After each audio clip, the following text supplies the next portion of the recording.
ठीक है।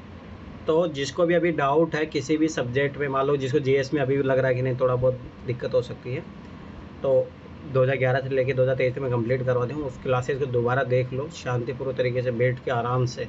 और मैं फिर 12 बता रहा हूँ, 2-3 बार देखोगे तब आपके जाके माइंड में आपके ना, देखो एक चीज़ मैं फिर बता रहा हूँ, जिसको लग रहा है कि एक बार देख के साइड में हो जाएंगे हम कर लेंगे, नहीं होगा आपका। मैं फिर बार बता रहा हूँ, क्योंकि आज तक आपने जितने भी एग्ज़ाम दिए होंगे या आपने जब भी टेस्ट सीरीज लगाई होगी तो आप नॉलेज के पीछे भाग के आपने किया होगा, ठीक है। तो अब ये चीज़ एक अलग चीज़ हटके है, नॉलेज से हटके है, ये सेंस पकड़ना होता है, ठीक है।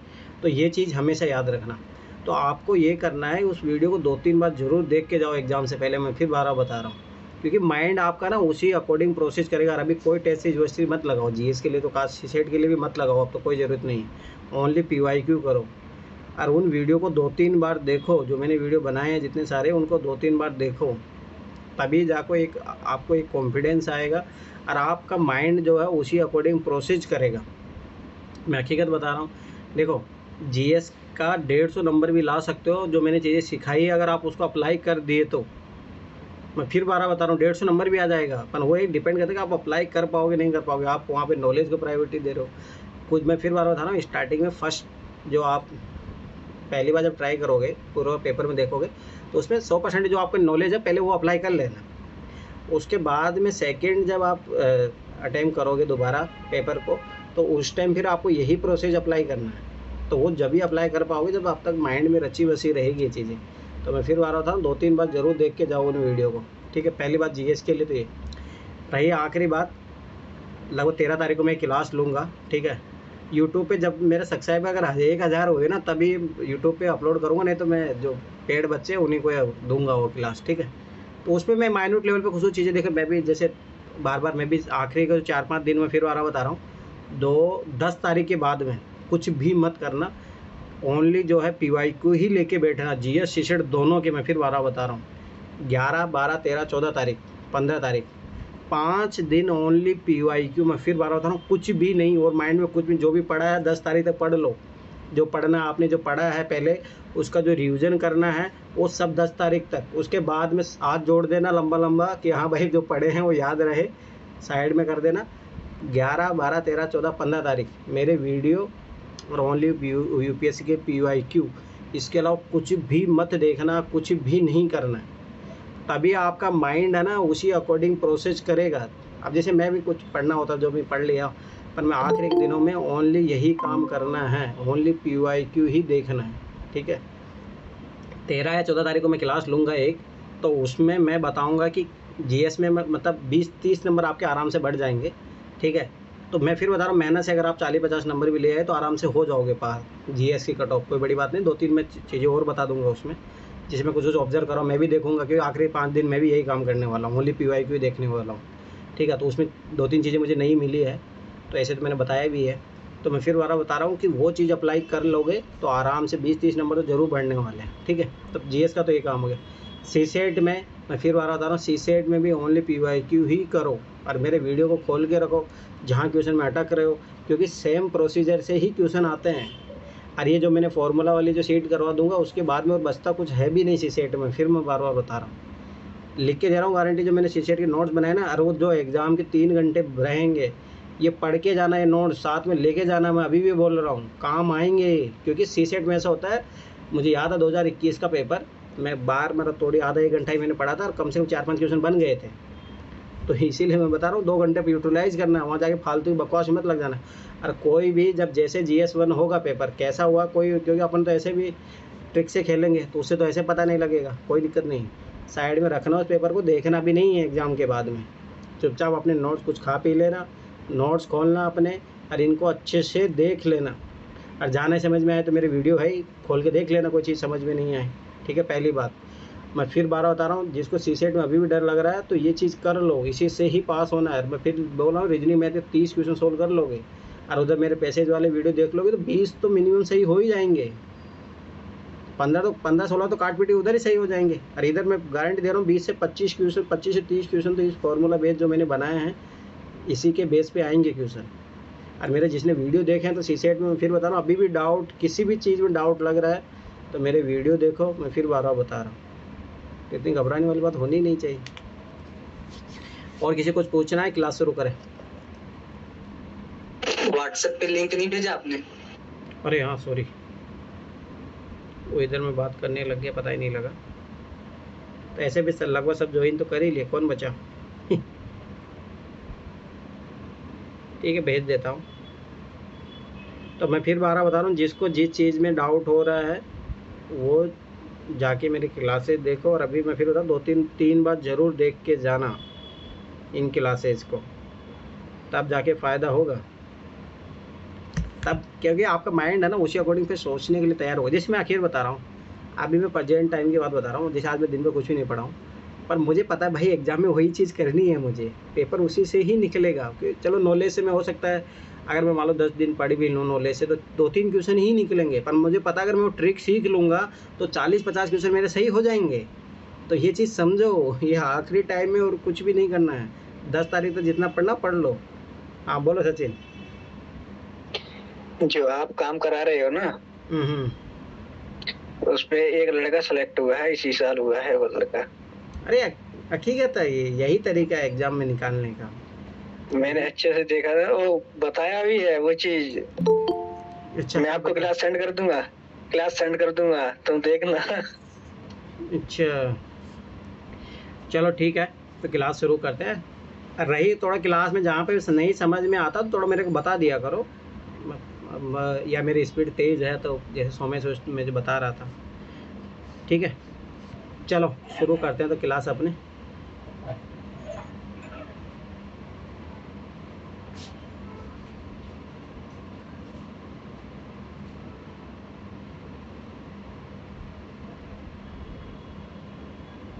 नंबर सिस्टम अपना हो गया है।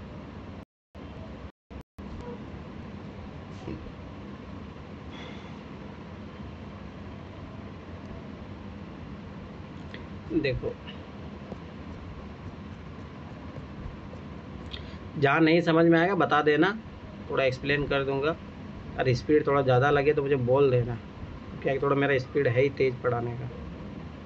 चलो ठीक है, जो भी है मुझे बोल देना, परंतु अगर मैं लग रहा है कि किसी को स्पीड ज़्यादा लग रही है तो बोल देना मेरे को।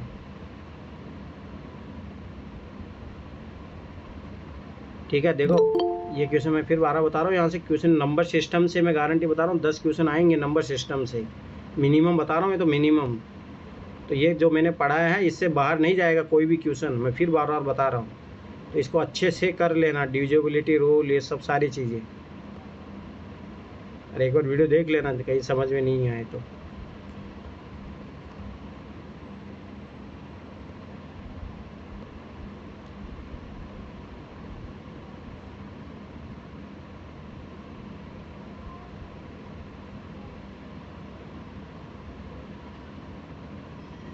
ये तो पढ़ा दिया था, ये सब हो गया था।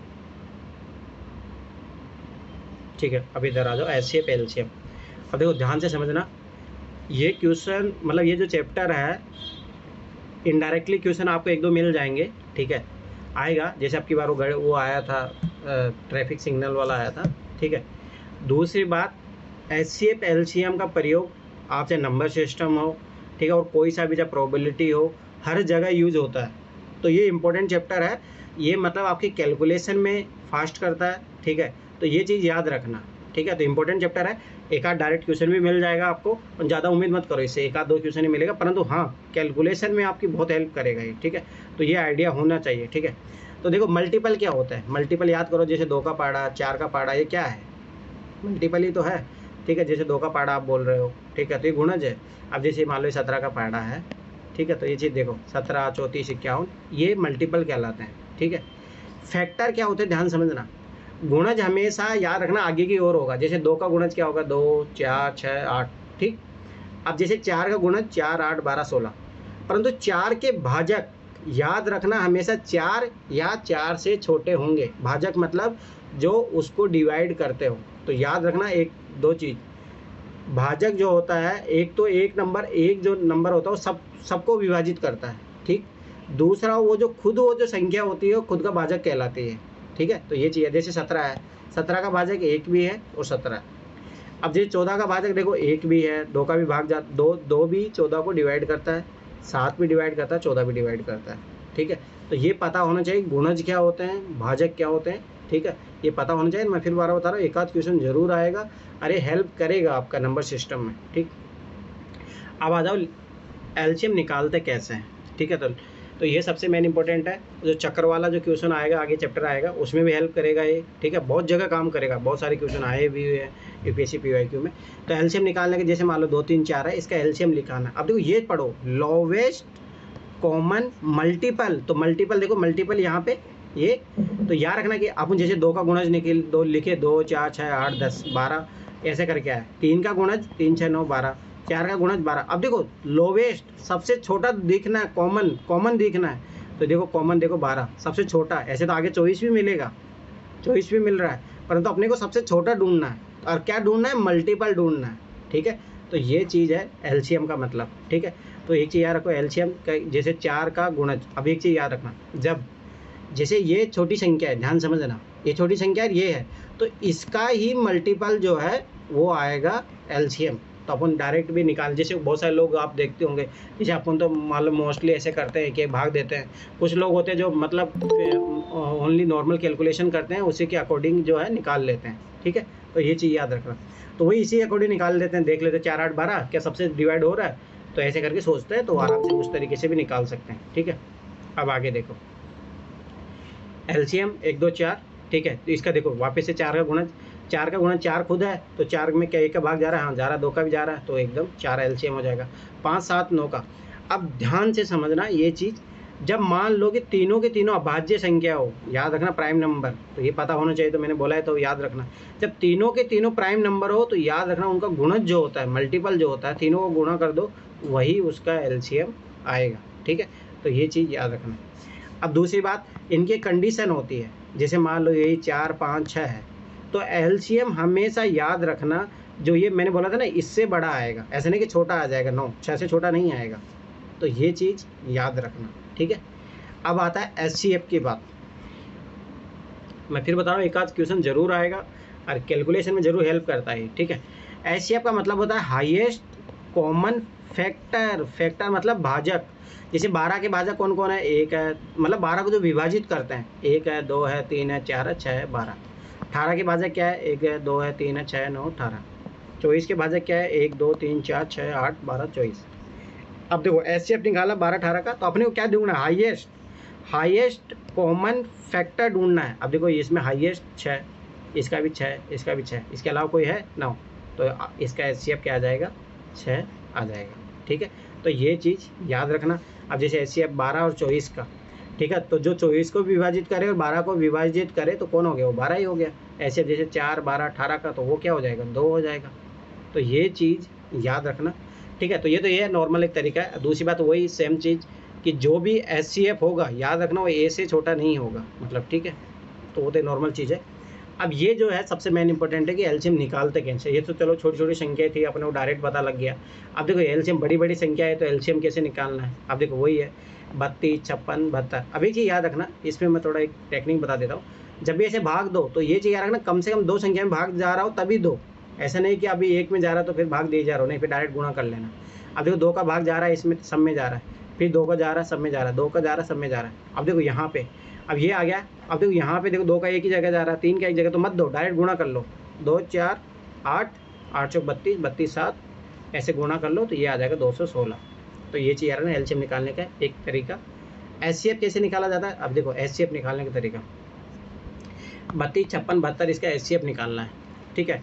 एक तो ये सोच सकते हो आप कि इसमें कौन सी ऐसी संख्या है जो पूरा इसको विभाजित कर रही है, ठीक है। तो ऐसे जैसे 8 है मान लो, एक तो वो तरीका है, परंतु वो हर कोई नहीं अप्लाई कर पाता, कोई नहीं, इस तरीके से सीखो। सबसे पहले जो छोटी वाली संख्या है उसे जस्ट बड़ी वाली संख्या में भाग दो। जैसे 32 है, 56 में भाग दिए, एक बार गया। फिर जो शेषफल आया, ध्यान समझना, शेषफल जो आया है इसमें भाग दो, 32 में भाग दो। फिर इससे जो शेषफल आया, ठीक है, अब इसमें 24 में भाग दो। अगर ये पूरा जा रहा है, ठीक है, तो आगे जो भी ये 8 है, ये 72 को भी अगर डिवाइड कर देगा तो यही इसका एचसीएफ आ जाएगा। देखो ये पूरा कर दिया, तो एचसीएफ अपना 8 आ गया, ठीक है। तो ये एक तरीका है एचसीएफ एलसीएम निकालने के। मेथड 1 बता दिया, और मेथड 2 देखो, ध्यान से देखना। मेरा मानना कि ये वाला अप्लाई करना, ये जल्दी निकलता है, ठीक है। अब आ जाओ इधर, एचसीएफ और एलसीएम निकालने का दूसरा मेथड है ये, ठीक है। जैसे मान लो कि 8, 10, 12 का अपने को एलसीएम निकालना है, तो इसको 8 को अपन कैसे लिख सकते हैं, 2 इंटू 2 इंटू 2, ठीक है। 10 को कैसे ले सकते हैं, 2 इंटू 5। इसको बोलते हैं फैक्टर, प्राइम नंबर में तोड़ना किसी चीज़ को, ठीक है। 2023 में भी इसी पे ही बेस एक क्वेश्चन आया था, ठीक है, ध्यान समझना। अब देखो 12 को कैसे तोड़ सकते हो, 2, 2 इंटू 3। अब देखो 12 को तोड़ने का, 12 को कैसे लिख सकते हो, 6 और 2, तो ये तो प्राइम नंबर है। अब इसको प्राइम नंबर में तोड़ो, 3 और 2, तो बस फिर ऐसे लिख लो। अब देखो ध्यान देखना, एचसीएफ निकालना अपने को, जो सब तीनों में कॉमन आ रहा हो, तीनों में आना चाहिए। जैसे 5 है, देखो तीनों में नहीं आ रहा, 3 नहीं आएगा, तो एचसीएफ क्या हो जाएगा, 2 हो जाएगा, ठीक है। तो ये चीज़ याद रखना। एलसीएम जैसे अभी इसी चीज़ का 8, 10, 12 का एलसीएम निकालना हो, तो ये जितने भी आ रहे हैं, ठीक है, इनको देखो इधर सबसे पहले, अब देखो इधर क्या करना पड़ेगा, इसमें सबको लेना पड़ेगा अपने को। सबसे पहले देखो एक ये लिए, ध्यान से समझना है इसको, एक ये सबकी जगह एक ही आएगा क्योंकि सब में कॉमन है, तो एक ये ले लिए। अब इसके अलावा कितने 2 बच्चे अपने पास, ठीक है, ये रुक जाओ, लिस्ट कॉमन मल्टीपल लेना ना। अब देखो 5 और 3 तो आएगा, ठीक है, इसके अलावा नहीं, हाँ रुक जाओ, गलती कर रहा हूँ। देखो ध्यान से समझना, एलसीएम के लिए क्या करते हैं, एचसीएफ के लिए तो जो कॉमन होता है, तीनों में जो कॉमन होना चाहिए वही होता है, ठीक है, ध्यान समझना। एलसीएम के लिए क्या करते हैं, ये देखो कि सबसे ज़्यादा 2 की सबसे ज़्यादा कहाँ पे आ रहा है, देखो 2 यहाँ पे 3 बार आ रहा है, यहाँ पे 1 बार आ रहा है, यहाँ पे 2 बार आ रहा है, तो आप लोगे जो सबसे ज़्यादा बार आ रहा है, देखो ये 2 3 बार आ रहा है, तो आप इन्हीं को ही लिखोगे 3 बार, ठीक। 5 देखो 1 बार आ रहा है और कहीं आ रहा है नहीं, तो 5 को 1 बार लिख दो। 3 देखो कितनी बार आ रहा है, 1 बार आ रहा है। तो ये चीज़ याद रखना, ये एलसीएम निकालने का तरीका। एचसीएफ में अपन कॉमन निकालते हैं और एलसीएम में देखते हैं कि कौन सबसे ज़्यादा बार आ रहा है, ठीक है, तो ये चीज़ याद रखना। अब देखो जैसे वो ये 32, 56 और 72 का अपने को एचसीएफ निकालना। अब देखो एचसीएफ, देखो यहाँ पे ये 2 कॉमन आ रहा है, ये 2 कॉमन आ रहा है, 2 कॉमन आ रहा है, और कुछ आ रहा है नहीं, तो 2 इंटू 2 इंटू 2 8 एचसीएफ हो गए। अब एलसीएम निकालना अपने को, ध्यान से देखना, एलसीएम निकालना है, तो ये देखो 2 कितनी बार है, 1 2 3 4 5, ये 5 बार आ रहा है, तो देखो 5 बार अपन ने 2 लिख दिया। फिर उसके अलावा देखो 7 आ रहा है, 3 कितनी बार आ रहा है, 2 बार आ रहा है, तो अपन हाईएस्ट लिखेंगे, ठीक है, तो ये आ गया 216 आ गया, ठीक है। तो ये चीज़ याद रखना, ये नॉर्मल तरीका है, इस तरीके से भी आप निकाल सकते हो। इसको बोलते हैं कि ट्री डायग्राम भी बोलते हैं, प्राइम फैक्टर में तोड़ लो फिर उसके अनुसार, या अगर आपको ये विधि अच्छी लगती है तो इससे भी निकाल सकते हो, कोई इशू नहीं। मैं फिर दोबारा बता रहा हूँ, जो आपको ईजी लगे वो अप्लाई कर सकते हो। अगर मान लो ये तो ऐसे यूपीएससी पूछेगा नहीं, पर ये मान लो छोटे छोटे एग्जाम में दे देता है कि इनका एलसीएम एचसीएफ निकालो, तो एचसीएफ देखो, एचसीएफ क्या होता है, अब इन दोनों में देखो 2 की पावर 5 तो इनमें आराम से कॉमन आ रही है, तो 2 की पावर 5 हो गया, और यहाँ पे क्या कॉमन आ रहा है, इसमें एचसीएफ में यहाँ रखना कि मिनिमम पावर लेते हैं, ये 3 आ रहा है तो 96 हो जाएगा। यहाँ पे देखो मैक्सिमम पावर लेंगे, तो देखो 3 की पावर 2 और यहाँ पे 5 इंटू 7, ठीक है। तो ये चीज़ याद रखना, समझ में आ गया ना। अरे देखो फिर बता रहा हूँ, जिसको नहीं समझ में आ रहा है या मेरे तेज स्पीड है तो बोल दिया करो क्लास में ही, ठीक है। अब आगे देखो, ये क्वेश्चन यूपीएससी ने डायरेक्ट पूछा हुआ है, ठीक है, भिन्नों का एलसीएम, ये एनसीईआरटी में अपन ने पढ़ा था, ठीक है। ये सब ये चैप्टर एनसीईआरटी का, मैं फिर बता रहा था क्वेश्चन आएगा, रख के पूरा पेपर एनसीईआरटी से ही बनने वाला, ठीक है। तो ये चीज़ याद रखना, अपन एनसीईआरटी में पढ़े थे भिन्नों का एलसीएम एचसीएफ कैसे निकालता। जैसे मान लो कि ये भिन्न है, ठीक है, तो ये उचित भिन्न ये कल मैं सिखा चुका हूँ, परंतु इसमें ज़्यादा मैटर नहीं करेगा, इसमें तो डायरेक्ट अपने भिन्नों को निकाला। देखो एलसीएम निकालना हो तो याद रखना, जैसे मान लो इनका ही निकाला, तो एलसीएम अपन जो ऊपर जो है अंश है उसका एलसीएम निकालेंगे, और जो नीचे है उसका हर का अपन एचसीएफ निकालेंगे। तो ये चीज़ याद रखना। तो देखो इसका एलसीएम कितना आ जाएगा, 63 आया, एचसीएफ 1 आया, तो ये एलसीएम आ जाएगा 63। और जब एचसीएफ निकालना हो तो याद रखना, ऊपर वाली संख्या का एचसीएफ निकालेंगे, नीचे एलसीएम आ जाएगा, नीचे वाली संख्याओं का जो है अपन एलसीएम निकालेंगे और ऊपर वाली संख्याओं का एचसीएफ निकालेंगे, तो ये अपना एचसीएफ आ जाएगा, ठीक है। तो ये भिन्नों का आना चाहिए, यूपीएससी क्वेश्चन पूछा हुआ भी है, ठीक है, ये चीज़ याद रखना। एक इस टाइप के क्वेश्चन भी आते हैं एग्जाम में, ठीक है, ये आप 10th क्लास में जब पढ़े होंगे तो इस टाइप के क्वेश्चन आते भी हैं एग्जाम में, ये चीज़ रखना। पहली संख्या दूसरी संख्या दे दी, एचसीएफ और एलसीएम आप जैसे क्या करेगा ना, मतलब एचसीएफ भी दे देगा, एलसीएम भी दे देगा आपको, ठीक है, और पहली संख्या दे देगा, दूसरी संख्या पूछ रहा है, कई बार ऐसा होगा, कई बार ऐसा कर देगा, पहली संख्या दे देगा, दूसरी संख्या दे देगा, एचसीएफ दे देगा, बोलेगा एलसीएम इसके निकाल के बताओ, ठीक है। तो ये चीज़ याद रखना, इस टाइप के क्वेश्चन आते हैं, पर याद रखना जब भी ये फॉर्मूला अप्लाई होगा तो इसकी एक कंडीशन है, एलसीएम जो है एचसीएफ का गुणज होना चाहिए, तो ये चीज़ याद रखना। जैसे मान लो एचसीएफ है 2 और एलसीएम आया 8, तो ये 2 जो है 2 का गुणज है ना, ये जो एलसीएम जो है 8 आया है वो 2 का गुणज है, ठीक है। परंतु मान लो यहाँ पे 5 आ जाए तो ये 2 का गुणज नहीं है ना, तो ये चीज़ याद रखना। ऐसे तो याद रखना, वहाँ आंसर नहीं निकलेगा, तो ये चीज़ याद रखना। और संख्याएं हमेशा एचसीएफ का गुणज होगी, ठीक है। तो ये चीज़ याद रखनी, कंडीशन है, ये दोनों कंडीशन फॉलो होनी चाहिए। और जो संख्याएं आएगी ये भी याद रखना है, ये भी हमेशा एचसीएफ का गुणज। मान लो ये संख्या दे दे 15 और 13, तो नहीं, अगर एचसीएफ बोला 2, नहीं कहते 16 होगी या 18 होगी, मतलब समझ रहे ना, 2 का गुणज होनी चाहिए। तो ये कंडीशन याद रखना, इस फॉर्मूले को अप्लाई करते हो। वैसे यूपीएससी कभी ऐसा, यूपीएससी ने तो नहीं पूछा ऐसा क्वेश्चन, ठीक है, छोड़ो, तो इतना टेंशन नहीं लेना। परंतु हाँ, यूपीएससी ने ये क्वेश्चन जरूर पूछे हैं एचसीएफ एलसीएम निकालने का, तो ये चीज़ याद रखना। अब आगे आ जाओ। जैसे मान लो कि मैंने ये बता दिया है कि मतलब ये करवा के 2 संख्या गुणनफल दिया है, ठीक है। तो ये गुणनफल दिया है, मतलब ये पहली इंटू दूसरी संख्या, यदि उनका लैसा 216 हो तो उनका मैसा ज्ञात कीजिए। तो पहली संख्या दूसरी संख्या, एचसीएफ एलसीएम में फॉर्मूला लगा दिया अपन। अब देखो ये अपने को दिया था, एलसीएम दिया था इधर, तो ऐसे करके एचसीएफ निकाल लिए 75। परंतु अब चेक करो, क्या जो एचसीएफ का गुणज है एलसीएम भी गुणज होना चाहिए, और पहली संख्या दूसरी संख्या, लेकिन एलसीएम एचसीएफ का गुणज नहीं है, इसलिए एचसीएफ के लिए आंकड़े अनिश्चित है। तो ये चीज़ याद रखना, तो वो मैंने बता दिया था ये चीज़। अब आ जाओ आगे। मान लो यही चीज़ है, 2 संख्याओं को योग देके रखा आपको और उनका मैसा 8 है, ध्यान से समझना, इस टाइप के क्वेश्चन आते हैं, ये चीज़ याद रखना। 2 संख्याओं का योग 216 है और उनका मैसा 8 है, तो संख्याएं हो सकती है। अब यहाँ पे आपसे संख्याएं पूछ रहा है, तो आप इसमें क्या करोगे, जैसे मान लो ऐसे देखो यहाँ पे कॉन्सेप्ट क्या था, संख्याएं भी हमेशा क्या रहेगी, एचसीएफ का गुणज रहेगी, तो अपन मान लेंगे एचसीएफ का गुणज होती है, इसलिए संख्याएं माना 8 और 8 अभी इन दोनों का योग दिया है 216, तो वही कॉमन निकालोगे 27। अब ध्यान से समझना है यहाँ पे, ये क्वेश्चन वेरी वेरी इंपॉर्टेंट लग लो, ये क्वेश्चन आ सकता है, यूपीएससी ने क्वेश्चन पूछा भी है इस पैटर्न पे। तो ये चीज़ याद रखना, यूपीएससी जहाँ पे ज़्यादा पॉसिबिलिटी बनती है यूपीएससी क्वेश्चन पूछता है, ठीक है। अब देखो 27 है, तो a प्लस बी का योग 26 प्लस 1 भी हो सकता है, 25 प्लस 2 भी हो सकता है, ध्यान से समझना। 24 प्लस 3 क्यों नहीं लेंगे अपन, ध्यान से समझना। और जो अब देखो इसमें वही संख्याएं होगी जो सहभाज्य, याद करो मैंने बताया था को प्राइम नंबर, ठीक है। जैसे 26 1, 25 2, 23 4, यही सारी संख्याएं होगी। तो कुल संख्या कितनी होगी, 9। क्यों, ऐसी मैंने कल बताया था। चलो किसी को पता को प्राइम नंबर क्या होता है, नगीना बता को प्राइम नंबर क्या होता है,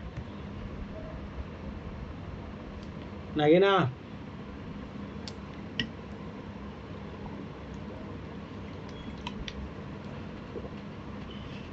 अमित, अरे कहाँ भाग गए, बताओ एचसीएफ क्या होता है, ये को प्राइम नंबर क्या होता है, कल ही मैंने बताया था। अमित, हाँ सर, आवाज आ रही है। को प्राइम नंबर क्या होता है बताओ।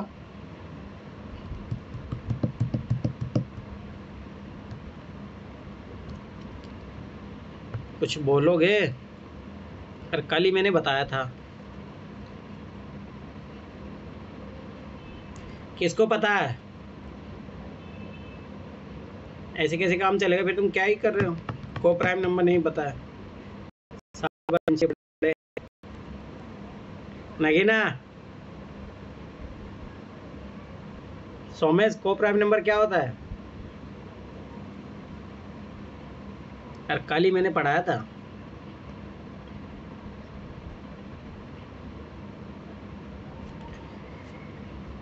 ऐसे कैसे काम चलेगा फिर,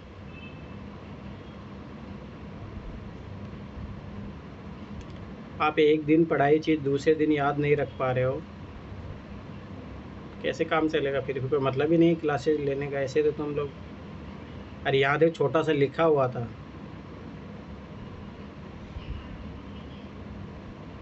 अरे कुछ चीज़ें रह गई मुझे ऐसा लग रहा है। चलो ठीक है, अभी बताता हूँ।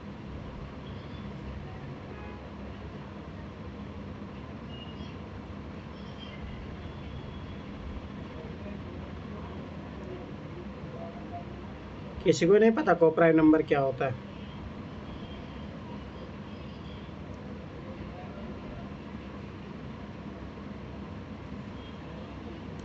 ये देखो जिसका एचसीएफ 1 हो, अब मेरे समझ नहीं आ रहा तुम लोग ऐसे कैसे काम चलेगा फिर। अरे याद दिला ना, इधर छूट गया था ये अपना, मैं तभी मैं देखूँ कि कल वो औसत वाला चैप्टर शुरू होना था। चलो ठीक है, पहले ये कंप्लीट करवा देता हूँ, फिर इधर आएंगे,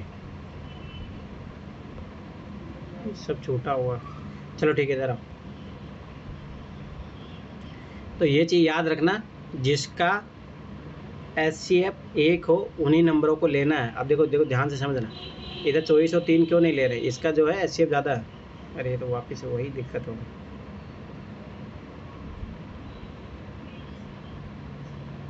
आगे ठीक है, तो ये चीज़ याद रखना है, HCF 1 होना चाहिए, उन्हीं को ही अपन लेंगे। ठीक है, तो ये चीज़ याद रखना। अब आओ आगे, इसलिए कुल संख्या, तो ये क्वेश्चन वेरी वेरी इंपॉर्टेंट लगा लेना, देख लेना।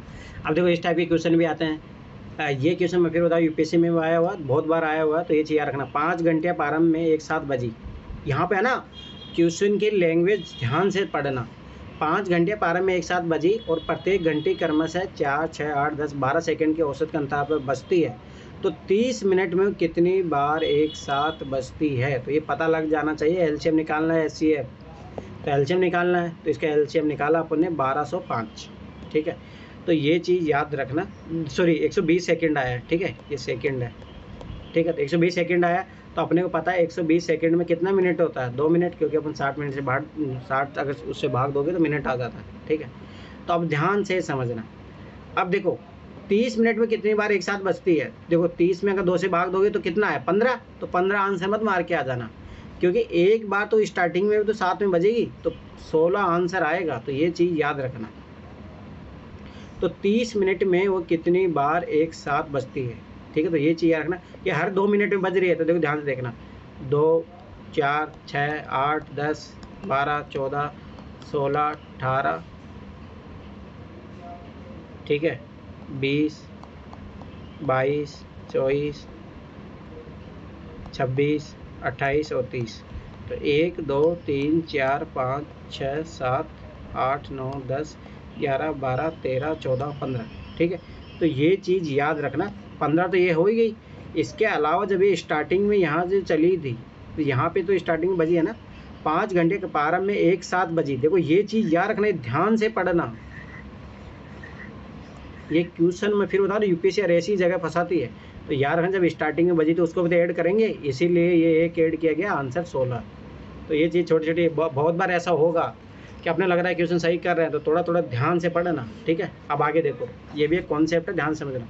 वह छोटी से छोटी प्राकृतिक संख्या जो 3, 4, 5 और 7 से पूर्णतः विभाजित हो, याद को वेरी वेरी इंपॉर्टेंट लगा ले, इस टाइप का क्वेश्चन आता है, 2018 में भी आया था। ठीक है, तो ऐसी संख्या बतानी है, और अब क्या 2023 में भी आया है, मैं बताऊंगा वो क्वेश्चन। ठीक है, तो आपको क्या निकालना है, पूर्णतः विभाजित हो तो एलसीएम निकालना है। ठीक है, देखो 420 आ गया, तो वो संख्या जो इन पूर्णतः विभाजित हो, तो इसके लिए क्या लिखाना पड़ेगा, एलसीएम, तो ये संख्या आ जाएगी 420। ये आया हुआ है 2018 में भी क्वेश्चन। अगर ऐसा पूछ ले जिसे 3, 4, 5 और 7 से भाग देने पर प्रत्येक दशा में एक शेषफल बचे, तो याद रखना, तो वो संख्या अपन निकालेंगे पहले एलसीएम के द्वारा, फिर उसमें एक जोड़ देंगे, क्योंकि शेषफल जो है एक बचेगा, तो ये चीज़ याद रखना। फिर तीसरे प्रकार का क्वेश्चन पूछता है जिसे 3, 4, 5 और 7 से भाग देने पर क्रमशः एक, ये 2018 या 19 में आया था, यही सेम क्वेश्चन, 1, 2, 3 और 5 शेष बचे। अब ध्यान से समझना, जब इस टाइप का क्वेश्चन आए, एक शेषफल बचे सब संख्याओं से भाग देने पर, तब तो कोई टेंशन नहीं है। परंतु ये अगर बोल दे कि अलग अलग शेषफल बच रहा है, तो ध्यान से समझना। जैसे 3 - 1, तो क्या करोगे, जितने भी जो संख्या दी हुई है, क्रमशः बोला 3 में से 1 घटाओ, कितना है 2, 4 में से 2 घटाया 2, 5 में से 3 घटाया 2, 7 में से 5 घटाया 2, तो ये चीज़ याद रखना कि अपने को 2 घटाना होगा। तो एलसीएम कितना आया था, जैसे 420, 420 में से 2 घटाओगे तो फिर 418 आंसर होगा। तो ये चीज़ ध्यान से पढ़ना। ऐसे तो ये ऑप्शन मेथड से भी हो जाता है क्वेश्चन, और मान लो कि बड़ी संख्या दे दे तब दिक्कत हो जाएगी। तो ये चीज़ याद रखना कि अपने को इनमें से घटाना, इनका अंतर याद करना है, जो अंतर आएगा वही अपना, अगर सेम अंतर आ रहा है तब अपन 2 घटाएंगे। अगर ये मान लो कि समान नहीं आए तो ऑप्शन की मदद से करें। तो ये चीज़ याद रखना, ऑप्शन मेथड तो अपन आखिरी में यूज कर ही सकते हैं। अब आगे देखो, वह सबसे बड़ी संख्या ज्ञात करें जिससे 107 व 78 को भाग देने पर क्रमशः 17 व 18 शेषफल प्राप्त हो। अब देखो ध्यान से देखना, अब इसमें से आपने 107 में से 17 घटाया तो 90 आया, 78 में से 18 घटा दिया तो 60 आया। अब देखो ध्यान से देखना, तो शेषफल प्राप्त हो, 17, 18 शेषफल आ गया, तो वह सबसे बड़ी संख्या ज्ञात करें। ठीक है, तो इनका फिर जो आया है इन दोनों का HCF निकालना, तो वो चीज़ आ जाएगी 30। तो ये चीज़ याद रखना। अब देखो 30 से भाग दे के देख लो, यही इनका यही शेषफल बचेगा। तो ये संख्या ज्ञात करने का भी ये भी एक तरीका है, ठीक है। तो ये चीज़ याद रखना। देखो ध्यान समय बस सबसे बड़ी संख्या ज्ञात करें जिसे 107 और 78 को भाग देने पर क्रमशः 17 और 18 शेषफल प्राप्त हो। तो पहले इसको घटाओगे, फिर जो घटेगा उसका एचसीएफ निकालना, वही संख्या आएगी, ठीक है। अब आगे देखो, अरे समझ में आ रहा है ये? फिर मैं ऐसे ही बोले जा रहा हूँ। अरे किसी को नहीं समझ आ रहा बताओ भाई। ज़्यादा सोमेश, अब तुम लाइब्रेरी में बैठे होंगे। आ रहा है सर, आ रहा है। ठीक है, जहाँ दिक्कत हो बता रहा। ठीक है, चलो आगे देखो। वह सबसे बड़ी संख्या ज्ञात कर। अब ध्यान से समझना है। अब यहाँ पे क्या पूछ रहा था? वह सबसे छोटी संख्या। छोटी संख्या तो एचसीएफ, सबसे बड़ी संख्या तो मतलब एल।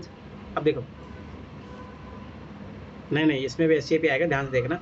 वह सबसे बड़ी संख्या ज्ञात करे जिसे 34, 58, 54 को भाग देने पर, भाग देने की बात करा तो समझ बात है एचसीएफ ही आएगा। स्थिति में एक समान शेषफल आए। अब ध्यान से देखना, तो इसमें क्या करोगे? 34 लिखा, 58 लिखा और 94 लिखा। इसका अंतर ज्ञात करो। यहाँ पे कितना अंतर है? 24। यहाँ पे इनका अंतर कितना? 36। इसका अंतर कितना है? 60। अब जो ये आया 24, 36 और 60, इसका आप लोगे एचसीएफ। तो इसका एचसीएफ कितना आएगा? 12।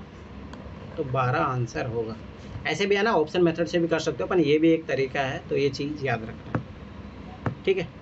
अब आगे देखो, कॉन्सेप्ट है n+1 का, where n is natural number. तो एलसीएम याद रखना, n+1 होता है और एचसीएफ 1 होता है। छोड़ो तो वो कोई नॉर्मल है। अब एक बार आ जाओ इधर, ये छूटा हुआ जो है वो कर लेते हैं। ध्यान से देखो, ये छूट गया था उधर, तभी मैं देखो एवरेज वाला टॉपिक शुरू होना था। कल यहाँ तक किए थे अपन। इधर आ जाओ, देखो ना, हर साल एक क्वेश्चन आता है, वेरी वेरी इंपॉर्टेंट लगा लो, एक क्वेश्चन जरूर मिलेगा आपको, ठीक है। दूसरी बात, आपको कैलकुलेशन में तो हेल्प करेगा ये चैप्टर। और जो डाटा सफिशिएंसी वाले क्वेश्चन है ना, देख लेना, उसमें जरूर आपको एक क्वेश्चन मिलेगा ही एवरेज वाले। वो यूपीएससी अभी क्या कर रहा है, जो इजी चैप्टर है जैसे एवरेज हो गया, ठीक है, इधर अपन एचसीएफ एलसीएम पढ़े, ठीक है, रिलेशनशिप वाले जो क्वेश्चन आते हैं रीजनिंग वाले, उनको वो डाटा सफिशिएंसी में डाल रहा है। तो क्वेश्चन जरूर आएगा, मैं पहले बता रहा हूँ, एक क्वेश्चन, और वो ओनली इस फॉर्मूले पे ही हो जाएगा। ओनली ये पता होना चाहिए, आपका वो क्वेश्चन सोल्व हो जाएगा। तो औसत कैसे निकालते हैं, ध्यान से देखना। जैसे मान लो 1 2 3 4 5, इसका औसत निकालना है। तो पदों की कुल संख्या, तो कुल पद कितने हैं? 1 2 3 4 5। तो अपन नीचे लिखेंगे 5। पदों का कुल योग जोड़ो, 2 1 3 3 6 6 4 10 10 5 15। तो बस एवरेज कितना है? 3, ठीक है। तो यही फॉर्मूला लगता है, ध्यान से करना। 2022 में भी क्वेश्चन आया था, उससे पहले भी बहुत बार आया, और आएगा। 2023 में नहीं आया, 2024 में देख लेना, एक क्वेश्चन जरूर आएगा। बहुत ईजी से छाट के करना, आराम से पढ़ लेना, वहाँ पे औसत पूछ रहा आएगा। मैं पहले बता रहा हूँ, एक क्वेश्चन जरूर आएगा, ठीक है। अब देखो वही है, अगर मान लो पदों का कुल योग पूछे, तो इधर जो है इसको व्रज गुणन विधि वाला, इसके नीचे 1 मानो, इसको इधर गुणा करो, इसको इधर गुणा कर दो। तो इसने यही किया है। तो पदों का कुल योग बराबर औसत इंटू पदों की कुल संख्या। तो ये नॉर्मल है, ठीक है। अब ध्यान से समझना कुछ चीज़ें जो थोड़ा यूपीएससी एडवांस लेवल पे पूछ सकता है। अब देखो, मान लो अगर 1 2 3 4 5 है, ये सब समांतर श्रेणी में दिया गया हो, तब याद रखना। जैसे मान लो अभी इधर था 1 2 3 4 5, अगर इसका देखो डायरेक्ट अगर आप निकालने का तरीका है, अगर मान लो कि इवन नंबर हो तो डायरेक्ट ये जो बीच वाला जो पद होता है वही औसत होता है। परंतु ये क्या होना चाहिए? समांतर श्रेणी में होना चाहिए, पहली बात। अब मान लो कि अगर सम पद दिए हो, ठीक है, 3 4 5 6, ठीक है, तो सम पद में तो आप बीच में नहीं निकाल पाओगे। तो फिर क्या करोगे? इधर हटा दोगे, इसको हटा दोगे, ठीक है, इसके बाद में ऐसे करोगे, ठीक है। एक तो ये चीज़ है। अब दूसरा मान लो अगर ऐसा दिया हो, अगर मान लो यही चीज़ है, तो इसमें औसत निकालने का तरीका होता है। एक तो तरीका जोड़ के निकाल लो, और मान लो फास्ट स्पीड अगर आपको सीखना है, तो देखो प्रथम पद क्या है? 1, अंतिम पद क्या है? 6, 2 का भाग दो 7, 7/2, तो 3.5 औसत आएगा इसका। तो आप जोड़ के भी निकाल लो। अभी जोड़ के निकालो तो टोटल पद कितने? 6। अभी जोड़ो तो देखो 6 आया नीचे, 6 5 11, 11 4 15, 18 2 20 21, 21 में 6 का भाग दो, 6 3 18, फिर कितना बचा? 3, 6 5 30, 3.5, ठीक है। तो ये चीज़ याद रखना। अब देखो दूसरा एक चीज़ जो है, जो मैं अभी यहाँ पे सिखा रहा था आपको, उससे भी निकाला जा सकता है। अब देखो मैंने बोला था ना, यहाँ पे देखो इन दोनों को जोड़ लो, 3 और 4 7, फिर 2 से भाग दे दो, कितना है? 3.5। देखो 3.5 इससे भी आया, इससे भी 3.5 आया। तो बहुत सारे तरीके हैं निकालने के। अब वो यहीं पे अपन यही सीखेंगे। मान लो ये पूछ ले, अब पहले अपन इसका कंडीशन याद रखना, समानता श्रेणी में होना चाहिए, सबका अंतर एक होना चाहिए। तो मान लो कि मध्य पद औसत पूछ रहा है, तो ध्यान देखना है, इन दोनों को हटाओ, इन दोनों को हटाओ, तो ये जो बचेगा वही आंसर आएगा।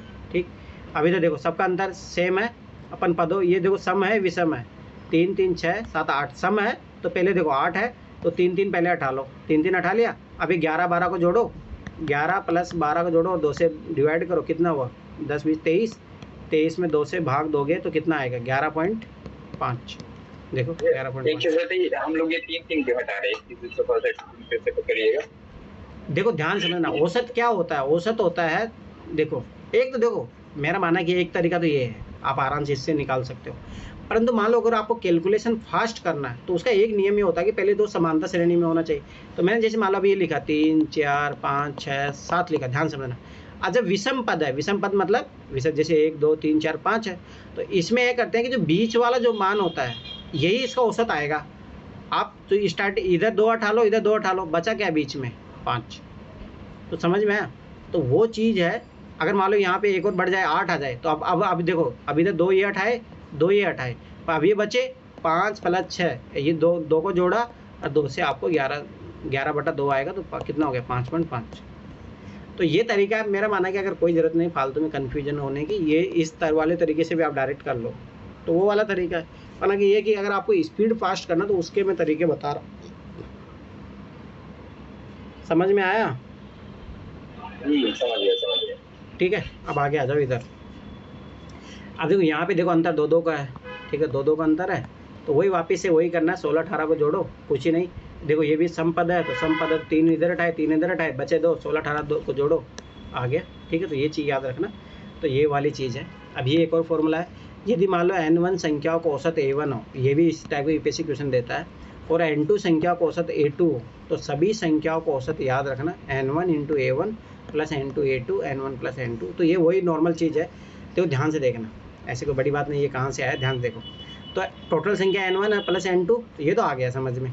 अब ये n1 संख्याओं का औसत, ध्यान से समझना, n1 संख्याओं का औसत दिया है अपने को a1, तो याद हो संख्याओं का योग कितना हो जाएगा a1 × n1 और इधर n2 a2, तो वही चीज़ है, सेम फॉर्मूला वो ये वाला ही। बस मैं फिर आ रहा था, ये फॉर्मूला याद रखो, ये सब को इतना याद रखने की जरूरत नहीं है। यदि n संख्या का औसत a हो तथा प्रत्येक संख्या x जोड़ दिया जाए तो समूह का औसत भी x बढ़ जाएगा। तो ये नॉर्मल चीज़ है, तो अगर याद रख सकते हो तो ठीक है, नहीं भी याद रखोगे तो कोई टेंशन नहीं। बस ये है कि जिसको याद रहेगा थोड़ा जल्दी कर लेगा क्वेश्चन, और कोई दिक्कत नहीं है। ठीक है, तो ये चीज़ याद रखना। अब आगे देखो, जैसे अब की बार आया था ये क्वेश्चन, ध्यान से देखना, प्रति पारी बनाए गए रनों को औसत रन कहते हैं। तो ये थोड़ा बहुत पता होना चाहिए जिनको क्रिकेट के बारे में नहीं पता है। ठीक है, यदि बल्लेबाज नाबाद रहता तो उस पारे का औसत निकालते समय नहीं जोड़ते हैं, ये चीज़ याद रखना। प्रति विकेट खर्च किए गए रनों की संख्या को गेंदबाज की औसत कहते हैं। ठीक है, मतलब एक विकेट लेने में कितनी गेंदें उसने खर्च की, उसकी गेंदबाज की औसत आती है इससे। और गेंदबाजी औसत जितना कम होगा गेंदबाजी उतनी अच्छी समझी जाती है। तो अपन ही जानते हैं, अगर जो क्रिकेट देखते हैं वो चीज़ याद रखना। ये नंबर सिस्टम कुछ चीज़ें बच गई थी, ध्यान से देखना। ये नॉर्मल है, पूर्ण संख्याओं के लिए योग ये नॉर्मल, ये ज़्यादा इंपॉर्टेंट नहीं है, छोड़ो। एक बार पढ़ लेना, ये तो मैंने एनसीईआरटी से लिखा था। ठीक है, तो ये इतना कोई इंपॉर्टेंट नहीं है। कर्म विनिमय का गुण ये सब आगे काम आता है थ्योरम को प्रूव करने के लिए। तो यूपीएससी तो अपने को उस थ्योरम को प्रूव करवा नहीं रहा। अब देखो यहाँ से पढ़ो, यदि आप किसी प्राकृतिक संख्या में 1 जोड़ते हैं तो आपको इसके परिवर्ती मिलता है। परिवर्ती ध्यान समझना, मतलब वो संख्या चेंज हो जाएगी। जैसे 1 है, 1 में अगर 1 जोड़ दो तो क्या आ जाएगा 2 आ जाएगा। अब 1 इसका जस्ट परिवर्ती मतलब आगे वाली संख्या है। यदि किसी प्राकृतिक संख्या में 1 घटाते हैं तो उसका आप पूर्ववर्ती प्राप्त होता है, मतलब वो ये 2 में से 1 घटा दोगे तो 1 आ जाएगा ना, तो ये वापस इधर आ गया। तो ये नॉर्मल कॉन्सेप्ट है। आगे देखो, किसी संख्या का गुणनखंड उसका एक पूरा विभाजक होता है। हाँ, ये बात सही है। जैसे 12 के गुणनखंड क्या क्या होते हैं, ध्यान समझना। तो 12 गुणनखंड जो हो गए, जैसे इसको 12 को गुणनखंड को तोड़ो, कितना 2 इंटू मैंने बोला था 4 नहीं सॉरी 2 3 और 2। अब देखो ये सब इसके क्या होंगे, याद रखना विभाजक होंगे। 2 3 2 ये सब इसको विभाजित करेंगे, तो ये नॉर्मल बात है। और ये पता होना चाहिए तो डायरेक्ट याद रहेगा। एक संख्या अपने प्रत्येक गुणनखंड का एक गुणज होती है, ये बात भी सही है। ये गुणनखंड इसका प्रत्येक का गुणज है ना। ठीक है, नॉर्मल चीज़ है, कोई इश्यू नहीं है। एक प्रत्येक संख्या का एक गुणनखंड होता है, हाँ होता है। एक है तो इसके गुणनखंड याद रखना एक खुद ही है। प्रत्येक संख्या स्वयं अपना, हाँ बोला, 12 12 का गुणज जो है 4 क्यों नहीं हो सकता? अरे 4 हो सकता है, 6 से भी तो डिवाइड हो सकता है कंप्लीटली। अरे सुनो श्री, एक संख्या जो अपने प्रत्येक गुणज का एक, देखो गुणनखंड है, किसी संख्या का गुणनखंड उसका एक पूरा पूरा विभाजक होता है। हाँ आप, मैं तो ये प्राइम फैक्टर निकाल के बताया ना, आप इसको किस भी तोड़ ले। जैसे मैं देखो इसके इसके मान लो कि क्या होता है कि भाज्य क्या क्या है जो इसको विभाजित करे, 1 है, 2 है, 3 है, 4 है, 6 है, ठीक है, फिर इसके बाद में 12 है। तो ये सारे के सारे ऐसा, तो मैंने तो ये बताया आपको कि ऐसा होता है करके। हाँ वो बात सही है, 4 भी है, 6 भी आएगा। ठीक है, आगे देखो, एक संख्या का प्रत्येक गुणनखंड उस संख्या का एक पूर्ण विभाजक होता है। तो ये नॉर्मल चीज़ है, समझ बात, उसको विभाजित कर रहा है। तो ये नॉर्मल चीज़ है, तो पढ़ लेना, बस पढ़ने वाली चीज़ है, एनसीईआरटी से मैंने लिखा था ये चीज़ें। एक दी हुई संख्या का प्रत्येक गुणनखंड उस संख्या से छोटा है उसके बराबर होता है। हाँ ये बात सही है। जैसे देखो ना, यहाँ पे इसके गुणनखंड निकाले, कहते ये वो संख्या रहेगी, उससे छोटे रहेंगे, सही बात है। एक दी हुई संख्या गुणनखंडों की संख्या परिमित होती है। हाँ ये देखो ना, यहाँ पे गिन सकते हो आप आराम से। एक संख्या प्रत्येक गुणा जो संख्या से बड़ा या उसके बराबर होता है, ये तो मैंने बताया था एलसीएम जब पढ़ा रहे थे उधर। एक दी हुई संख्या के गुणजों की संख्या परिमित होता है। हाँ ये बात सही है, गुणा तो कितने भी आगे जा सकता है ना, इनफाइनाइट तक जा सकता है। प्रत्येक संख्या स्वयं एक गुणज है। हाँ ये बात सही है। जैसे 2 है, 2 खुद का गुणज है ना। वह संख्या जिसके सभी गुणों का योग उस संख्या को दुगुना हो तो एक संपूर्ण संख्या परफेक्ट नंबर कहलाती है। अब ये थोड़ा समझने वाली बात है, ध्यान से देखो। जैसे मान लो 6 है, ठीक है, वह संख्या जिसके सभी गुणनखंड हो, 6 के गुणनखंड निकालो, 1, 2 और 3, और इनका योग करो, 3, 2, 5, 6। जब ये योग इसके बराबर आ जाए तो वो संख्या क्या कहलाएगी? परफेक्ट नंबर कहलाएगी। तो ये चीज़ याद रखना। दो संख्याएं जिनमें केवल एक ही सार गुणनखंड हो, मतलब कॉमन फैक्टर हो, ठीक है, तो सह अभाज्य संख्या कहलाती है। तो ये आज भी मैंने बताया ही था, याद रखना, एचसीएफ 1 होना चाहिए, ठीक है। आगे देखो, यदि कोई संख्या एक संख्या से विभाज्य है तो वह संख्या इस संख्या के प्रत्येक गुणनखंड से विभाज्य होगी। तो अपन ऊपर भी देख चुके हैं। यदि कोई संख्या दो सह अभाज्य संख्याओं से विभाज्य है तो वह उनके गुणनफल से भी विभाज्य। तो ये थ्योरी वाली चीज़ है, इतना कोई इशू नहीं है, ठीक है, पढ़ लेना, बस याद होनी चाहिए ये। अब इसमें क्या ही समझाऊंगा, ठीक है। यदि दी हुई दो संख्या किसी संख्या से विभाज्य हो तो इन संख्याओं का योग भी उस संख्या से विभाज्य होगा। तो ये नॉर्मल चीज़ है। यदि दो दी हुई संख्या किसी संख्या से विभाज्य हो तो इन संख्याओं का अंतर भी उस संख्या से विभाज्य होगा। तो ये खुद है, दो संख्या ले लेना, वो करके देख लोगे, आराम से समझ में आ जाएगा, इसको बड़ी बात नहीं है इसमें। दो या दो से अधिक दी हुई संख्याओं के सार गुणनखंडों में से सबसे बड़ा सार गुणनखंड इन दी हुई संख्या को महत्तम समापत्ति कहलाता है। तो मैंने क्या बोला था, हाईएस्ट एचसीएफ की बात है, कॉमन फैक्टर, तो यही तो हाईएस्ट निकालते हैं अपन, ठीक है। दो या दो से अधिक दी हुई संख्या को लघुत्तम समापत्ति, तो वो नॉर्मल वही लिस्ट कॉमन मल्टीपल, तो वो वाली बात है। तो ये अपन इधर देख चुके हैं, छोड़ो वो नॉर्मल बात है। अब इधर आ जाओ आगे, यहाँ तक सब पढ़ लिया अपन। अब नया चैप्टर, रेशियो एंड प्रपोर्शन, ठीक है। अब देखो ये ऐसे चैप्टर है जो आपके बेसिक्स काम करेंगे, और कुछ कुछ क्वेश्चन आते भी हैं डायरेक्ट, ध्यान से समझना, क्वेश्चन आएंगे, आपको मिलेंगे क्वेश्चन, ठीक है। तो ये चीज़ याद रखना, एक आध क्वेश्चन आपको ज़रूर मिलेगा इसके एग्जाम में, ठीक है। अब देखो रेशियो एंड प्रपोर्शन है, A अनुपात B है, ठीक है, ध्यान से देखना। तो 2 अनुपात 1 हो गया, A और B का अनुपात दिया है, तो ध्यान से समझना। जैसे A/B, अपन इसको लिखेंगे 2/1, ठीक है, एक तो ये तरीका हो गया। दूसरी बात ये चीज़ याद रखना, अगर मान लो कि इसका वैल्यू निकालना अपने को, तो बराबर K मान लो, P मान लो, कुछ भी मान लो, ठीक है। तो ये चीज़ याद रखना कि जैसे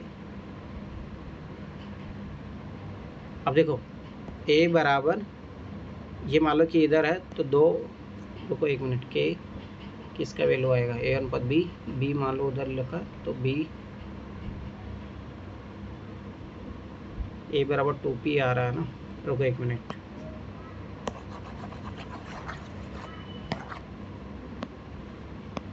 ठीक है। तो देखो ध्यान से देखना, A अनुपात दिया अपने को, ठीक है, 2 अनुपात 1, इसका मतलब होता है A का अनुपात ये है, B का अनुपात ये है। परंतु अगर अपने को इनको संख्याओं में जब भी तोड़ना हो, ठीक है, तो ध्यान से समझना, आप सेम जैसे x से दोनों तरफ गुणा कर दो, 2x, ठीक है, ये x से गुणा कर दो, तो ये संख्या का वो संख्या आ जाती है, ध्यान से समझना। तो A बराबर जैसे तो 2x हो जाएगा, B बराबर x हो जाएगा। तो ये चीज़ याद रखना, इससे है ना क्वेश्चन सोल्व करने में ईजी होती है। जैसे मैंने बहुत सारे क्वेश्चन इस मेथड से भी करवाए हैं, ठीक है। समानुपात क्या होता है, ए अनुपात बी और सी अनुपात डी, अगर दोनों बराबर है तो समानुपात है। या कई बार ऐसे भी दिया रहेगा, ये वाला चिन्ह जो है समानुपात का होता है। तो यहाँ पे याद रखना है कि ए जो है किसके बराबर होगा, डी, और बी जो है किसके बराबर होगा, सी के बराबर। ठीक है, इसे मान लो 1:2, ठीक है। तो इन दो अनुपात मान लो 4 रखा तो 2:1:2 आ गया, तो दोनों को बराबर आ गया वैल्यू। तो ये चीज़ याद रखना। समानुपात में मतलब सेम अनुपात में होनी चाहिए वो चीज़। जैसे ये देखो, ए अनुपात बी है 1:2 दिया है, ठीक है, और सी अनुपात डी, इसका अनुपात भी 1:2 ही आना चाहिए। ठीक है, तो ये चीज़ याद रखना। अब देखो, जब ऐसी संख्याएं निकालनी हो तो देखो ए इंटू डी,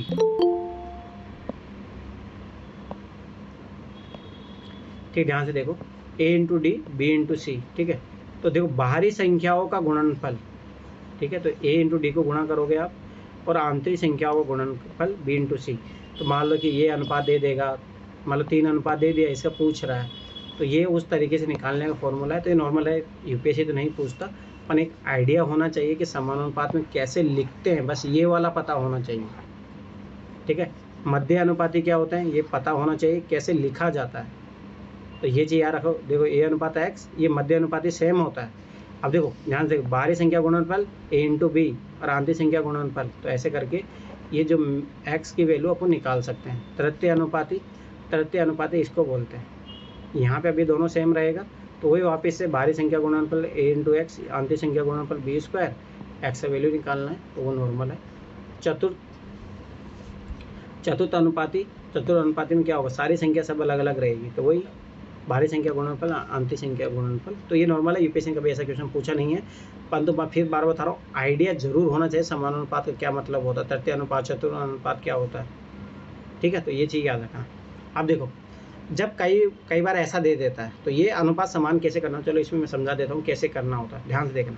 जैसे ए अनुपात बी दे दिया और बी अनुपात सी दे दिया। अभी देखो यहाँ दोनों सेम है, और आपसे पूछ रहा है ए अनुपात बी अनुपात सी, ये आता है यूपीएससी में क्वेश्चन इस टाइप पर, ध्यान देखना। तो यहाँ पे ए का वैल्यू कितना है, 2, ठीक है। जब बी का वैल्यू सेम दिया हो, तो यहाँ पे दोनों जगह सेम दिया है, तो कुछ भी नहीं करना होता, डायरेक्ट लिख दो। तो सी का कितना हो जाएगा, 9 हो जाएगा, बी का 5 हो जाएगा, ए का 2 हो गया, तो ये डायरेक्ट आंसर होगा। जब बी सेम दिया हो, ठीक है, ध्यान से। अगर मान लो कि दोनों में, अब देखो यहाँ बी है, कॉमन क्या आ रहा है, और ये अलग अलग है, तो इसके लिए आप मान निकालने के लिए क्या करोगे, ध्यान देखना। पहले आप लिखोगे 4:3, ठीक है। उसके बाद देखो ये लिखा ए अनुपात बी, फिर उसके बाद में ये बी अनुपात सी, तो बी अनुपात सी, तो बी का वैल्यू कितना है, 2, सी का वैल्यू कितना है, 5, ठीक, ये लिख दिया। इधर जो संख्या लिखी है उसी को आप इधर लिखोगे 3, इधर जो 2 लिखा है इधर इसको आप लिखोगे 2। अब इनको गुणा करो, 4 दूना 8, इधर करो 3 दूना 6, 3 पंजे 15, ठीक है। आप सिंप्लीफाई भी कर सकते हो, फिर इनको अगर आगे हो रहा है, नहीं हो रहा तो फिर यही अनुपात हो जाएगा, तो ये अनुपात आ जाएगा ए अनुपात बी अनुपात सी का, ठीक है, जिससे ये आ गया। ठीक है, आगे भी ये ऐसे ही है। अब देखो ए बी मैंने लिखा, ठीक है, फिर देखो बी सी, बी और सी मैंने लिखा, फिर आगे देखो। तो पहले आप चाहो तो एक तो डायरेक्ट तरीका भी होता है करने का, अगर मान लो नहीं, पहले आप इन दोनों को करके ए बी सी का अनुपात ले आओ, फिर बाद में उसको सी डी में वो करने वाला तो ले आओ। तो देखो यहाँ पे अपन ने ऐसे किया, पहले इन दोनों को सेम किया, फिर गुणा किया 2, फिर 3, ये आ गया 12, ठीक है। अब आगे देखना, अब यहाँ पे देखो, यहाँ पे अपने को सी और डी दिया था, तो ये ए अनुपात बी अनुपात और सी का मान आया, और ये अपना है सी अनुपात डी। तो मैंने बोला था ये लिखो 2, 1 लिखा। अभी मैंने क्या बोला, इधर जो लिखा रहेगा वो इधर आ जाएगा, इधर जो है यहाँ पे भी 2 आएगा, यहाँ पे भी यही 2 आएगा, फिर वापस से गुणा कर लो, तो ये अपना अनुपात आ गया ए अनुपात बी अनुपात सी अनुपात डी। तो ये आना चाहिए कि समानुपात कैसे बनाते हैं, ठीक है। तो ये चीज़ याद रखना। तो एक तो मेथड ये था तरीका इसका करने का, एक तरीका ये भी है, ध्यान देखना, A/D है, ठीक है, ध्यान से। A/D अपने निकालना है, तो अपन क्या लिख सकते हैं, ए अनुपात बी, बी अनुपात सी, तो बी से बी कैंसिल आउट, सी से सी कैंसिल आउट, तो डी। अब देखो ध्यान से देखना, अब ये देखो, अगर वही सेम चीज़ अगर अपने को ए अनुपात सी निकालना हो, तो ए अनुपात बी लिखो और बी अनुपात सी, तो बी से बी कैंसिल आउट हो जाएगा, तो अपने को ये वैल्यू दी है उससे ए अनुपात सी आ जाएगा। तो एक तरीका ये भी है, पर मेरा मानना है ये तरीका अपनाना ज़्यादा अच्छा रहेगा, ठीक है। तो ये डायरेक्ट भी कर सकते हो आप, ठीक है। अब देखो 2:3 लिखा, ठीक है, उसके बाद में अपने को 1:4, ये बी सी लिखा 1:4, फिर उसके बाद में ये डायरेक्ट 2:1 लिखा। मतलब ये 2 स्टेप में नहीं जाने के साथ एक साथ भी कर सकते हो आप, तब भी वैल्यू वही आएगी, ठीक है, तो ये चीज़ याद रखना। आगे देखो, ये वाली चीज़ है तो ये थोड़ा एक ट्रिक है, ठीक है, ध्यान से समझना। ये देखो, ये ट्रिक है, ध्यान से देखना। जब भी मान लो स्क्वायर आपको याद ना हो, इस टाइप का डायरेक्ट फॉर्मूला निकालने का तरीका ये कॉन्सेप्ट है, ध्यान समझना। जैसे मान लो 16 का स्क्वायर 15 का स्क्वायर, अब एक तो ये मान लो याद हो, ठीक है, मान लो 16 का स्क्वायर नहीं, मान लो ये ध्यान देना 56 का स्क्वायर पूछ लिया और माइनस अपने को 55 का स्क्वायर पूछ लिया, तो भाई कितना आएगा। तो ये अपने पास ये फॉर्मूला याद रखना। तो ये क्या है, x + 1, तो ये जैसे मान लो 55 + 1 का स्क्वायर है, ये माइनस इधर 55 का स्क्वायर है, तो इसका जो वैल्यू है कितना आएगा, 55 + 1 प्लस यहाँ पे x मतलब 55, तो 55 + 56, 56 + 55, मतलब वही वापस है, उनको जोड़ दो तो 56 + 55 कितना आ जाएगा, 111, 10 11 10 111। तो ऐसे डायरेक्ट वैल्यू निकालने का ये तरीका है। तो ये चीज़ उस तरीके से याद रखना, जब आसपास कुछ दोनों चीज़ों का अंतर पूछ रहा हो तभी डायरेक्ट निकालने का फॉर्मूला और कुछ भी नहीं है, ठीक है। तो ये चीज़ याद रखना। अब आगे देखो, तो ये फॉर्मूला तो मैंने एनसीईआरटी जब पढ़ाया था तब भी मैंने बताया था, ये चीज़ एनसीईआरटी से है, ये सब सारी चीज़ें, ये जो सारे चैप्टर पढ़ रहे हैं सब एनसीईआरटी में हैं, इसीलिए करवा रहा हूँ क्योंकि आपका सारा चैप्टर जो पूरा पेपर है एनसीईआरटी बेस ही बनेगा, ठीक है। ये सब एनसीईआरटी में दिया ही था, ठीक है, अनुपात समानुपात सब दिया है एनसीईआरटी में। अब आगे देखो, अगर मान लो अगर आपको दे दे a = 4, b = 5 और c = तो इस टाइप के क्वेश्चनों में क्या करना, इधर मानना एक k मान लेना कॉन्सेंट। अब देखो a = 4 = k, तो a बराबर क्या हो जाएगा 4k, ऐसे कर लेना। तो b बराबर क्या हो जाएगा 5k, c बराबर क्या हो जाएगा 6k, ठीक है। तो ये तरीका होता है, तो डायरेक्ट करने से। तो अब लिख दो a/b/c, लिखो तो 4k / 5k / 6k। अब एक k सब में कॉमन कट जाएगा तो अनुपात क्या 4/6 आ जाएगा, ठीक है। तो ये चीज़ याद रखना। एक तो ये तरीका जो मैंने k वाला मान लो, अगर आप k वाला मान के नहीं करते हो तो डायरेक्ट भी कर सकते हो। तो डायरेक्ट वाला तरीका यहाँ पे देखो, जैसे देखो a, अब देखो यहाँ पे a = 4 और b = 5 है, तो मतलब इसका मतलब क्या है, a अनुपात में इधर इसको ऐसे ले सकता हूँ ना, व्रज गुणन a/b और ये 4/5 बन गया, ठीक है। तो ये a और b का वैल्यू आ गया अपने को, और वापस से वही मैं b और c के लिए बना सकता हूँ। यहाँ पे b c के लिए वैल्यू 5/6। अब देखो b का वैल्यू यहाँ पे भी 5 आ रहा है और यहाँ पे 5 आ रहा है, तो फिर डायरेक्ट वही लिखो। ये देखो ये वाला तरीका कॉमन आ गया, तो ये वाला तरीका देखो a/b/c, तो ये पुराना वाला मेथड लगा दे। चाहो तो मैंने जो k बराबर लिखा है उससे भी कर सकते हो, तो वो भी तरीका है, ये वाला तरीका भी है। तो दोनों तरीके मैंने बता दिए आपको। जैसे यहाँ पे 1 मान लिया या मान लो मैंने k मान लिया था, तो उसी तरीके से ये चीज़ याद रखना। तो नॉर्मल तरीका मैंने दोनों मेथड बता दिए आपको, ठीक है। अब आगे देखो, इधर ये वाला क्वेश्चन आए हुए हैं, ये वाले यूपीएससी में क्वेश्चन आए तो मैंने वहीं से बनाए ये, ठीक, ध्यान से देखना। बचत क्या होती है, बचत देखो स्वाभाविक सी बात है, आपकी टोटल इनकम कितनी, मान लो 100 रुपये आपकी इनकम है, उसमें से खर्चा हो गया 90 रुपये, तो ये आपके 10 रुपये क्या है, आपकी बचत है। व्यय क्या कहलाता है, एक्सपेंडिचर क्या कहलाता है, ध्यान से समझना। आपकी आय है 100 रुपये और आपने बचत जितनी की है 10 रुपये की, तो कितना खर्चा है 90, तो देखो यहाँ पे अपन 90 तो खर्चा कर रहे थे, तो ये नॉर्मल बात है। पर ये चीज़ देखना, ये चीज़ डायरेक्ट आप कर सकते हो, एग्जाम में इस टाइप क्वेश्चन आता है। कुल मूल्य जब आपको निकालना हो तो नोटों या सिक्कों की संख्या कितनी है, जैसे मान लो नोटों सिक्कों की संख्या है, मान लो कि 10 है, ध्यान देखना। और एक नोट सिक्का का मूल्य कैसे, 10 नोट है और वो 10 रुपये के है, तो कितना हो गया 100 रुपये। तो ये नॉर्मल चीज़ है, आप जिससे निकाल सकते हैं। अब मान लो कि आपसे पूछ ले नोटों सिक्कों की संख्या कितना है, तो कुल मूल्य कितना आया था 100, और एक नोट का सिक्के का मूल्य कितना था 10, तो देखो 10 आ गया, तो वो वही तरीका है। अब इधर देखो, ये थोड़ा बेसिक चीज़ है, थोड़ा समझनी चाहिए बस, इसमें वैसा कुछ नहीं है। वस्तु जो होता है वो व्यय के समानुपाती होती है, ठीक है, ध्यान से समझना। जैसे मान लो एक वस्तु का मूल्य 2 रुपये, तो आप उसको जब खरीदोगे तो 2 रुपये खर्च कर रहे हो ना, तो दोनों एक ही चीज़ है, दोनों बराबर है। अगर वस्तु का मूल्य बढ़ रहा है तो आपका खर्चा भी बढ़ रहा है, ठीक है, तो ये नॉर्मल चीज़ है। इधर देखो, व्यक्ति जो होता है, व्यक्ति और समय व्यक्तिनुपाती होता है। जैसे मान लो कोई दूरी तय करने में आप 1 आवर लगा रहे हो, ठीक है, ध्यान समझना। या मान लो काम करने में एक व्यक्ति एक काम करने में मान लो 10 दिन लगा रहा है, तो 2 व्यक्ति उसी काम को करेंगे तो सब ऐसे कम दिन में करेंगे ना, तो देखो ध्यान समझना, तो टाइम जो क्या हो जाएगा, कम होता जाएगा। तो इसीलिए बोला गया व्यक्ति जो है समय का अनुपाती होता है, समय बराबर दूरी बटा चाल, ये फॉर्मूला याद रखना।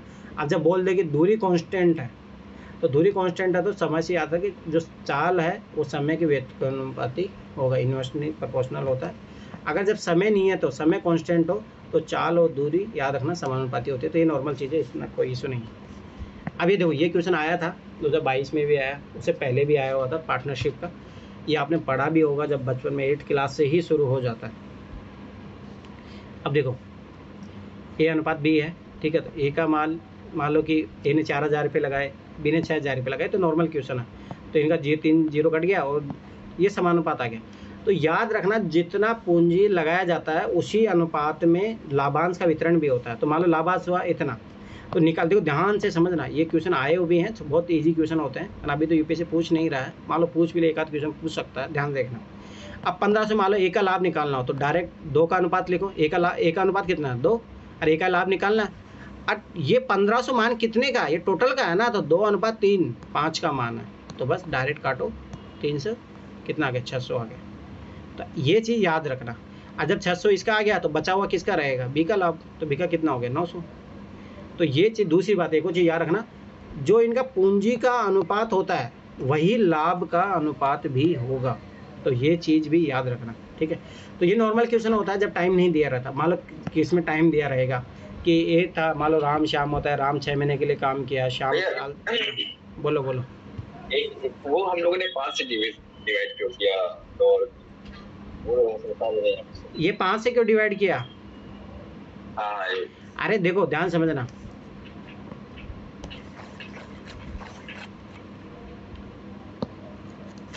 ये तो ध्यान से देखो, ए और बी है, ठीक है। ध्यान से देखो, इनका पूंजी का अनुपात आया 2:3। तो मैंने क्या बोला? लाभ भी इसी अनुपात में वितरित होगा। तो ये जो 1500 मान है, 1500 मान है, ये टोटल इस अनुपात का मान है। तो 1500 अपॉन ये कितने अनुपात का मान है? 5 अनुपात का मान, जिसमें से एक का अनुपात कितना है? तो 2। तो 2 अनुपात का मान चाहिए ना, तो 5 ये होता है टोटल। समझ में आया? टोटल, ये टोटल वैल्यू है, ये मतलब टोटल अनुपात का वैल्यू। इसलिए तो मैंने बोला ना, लाभ का अनुपात और पूंजी का अनुपात दोनों सेम रहता है।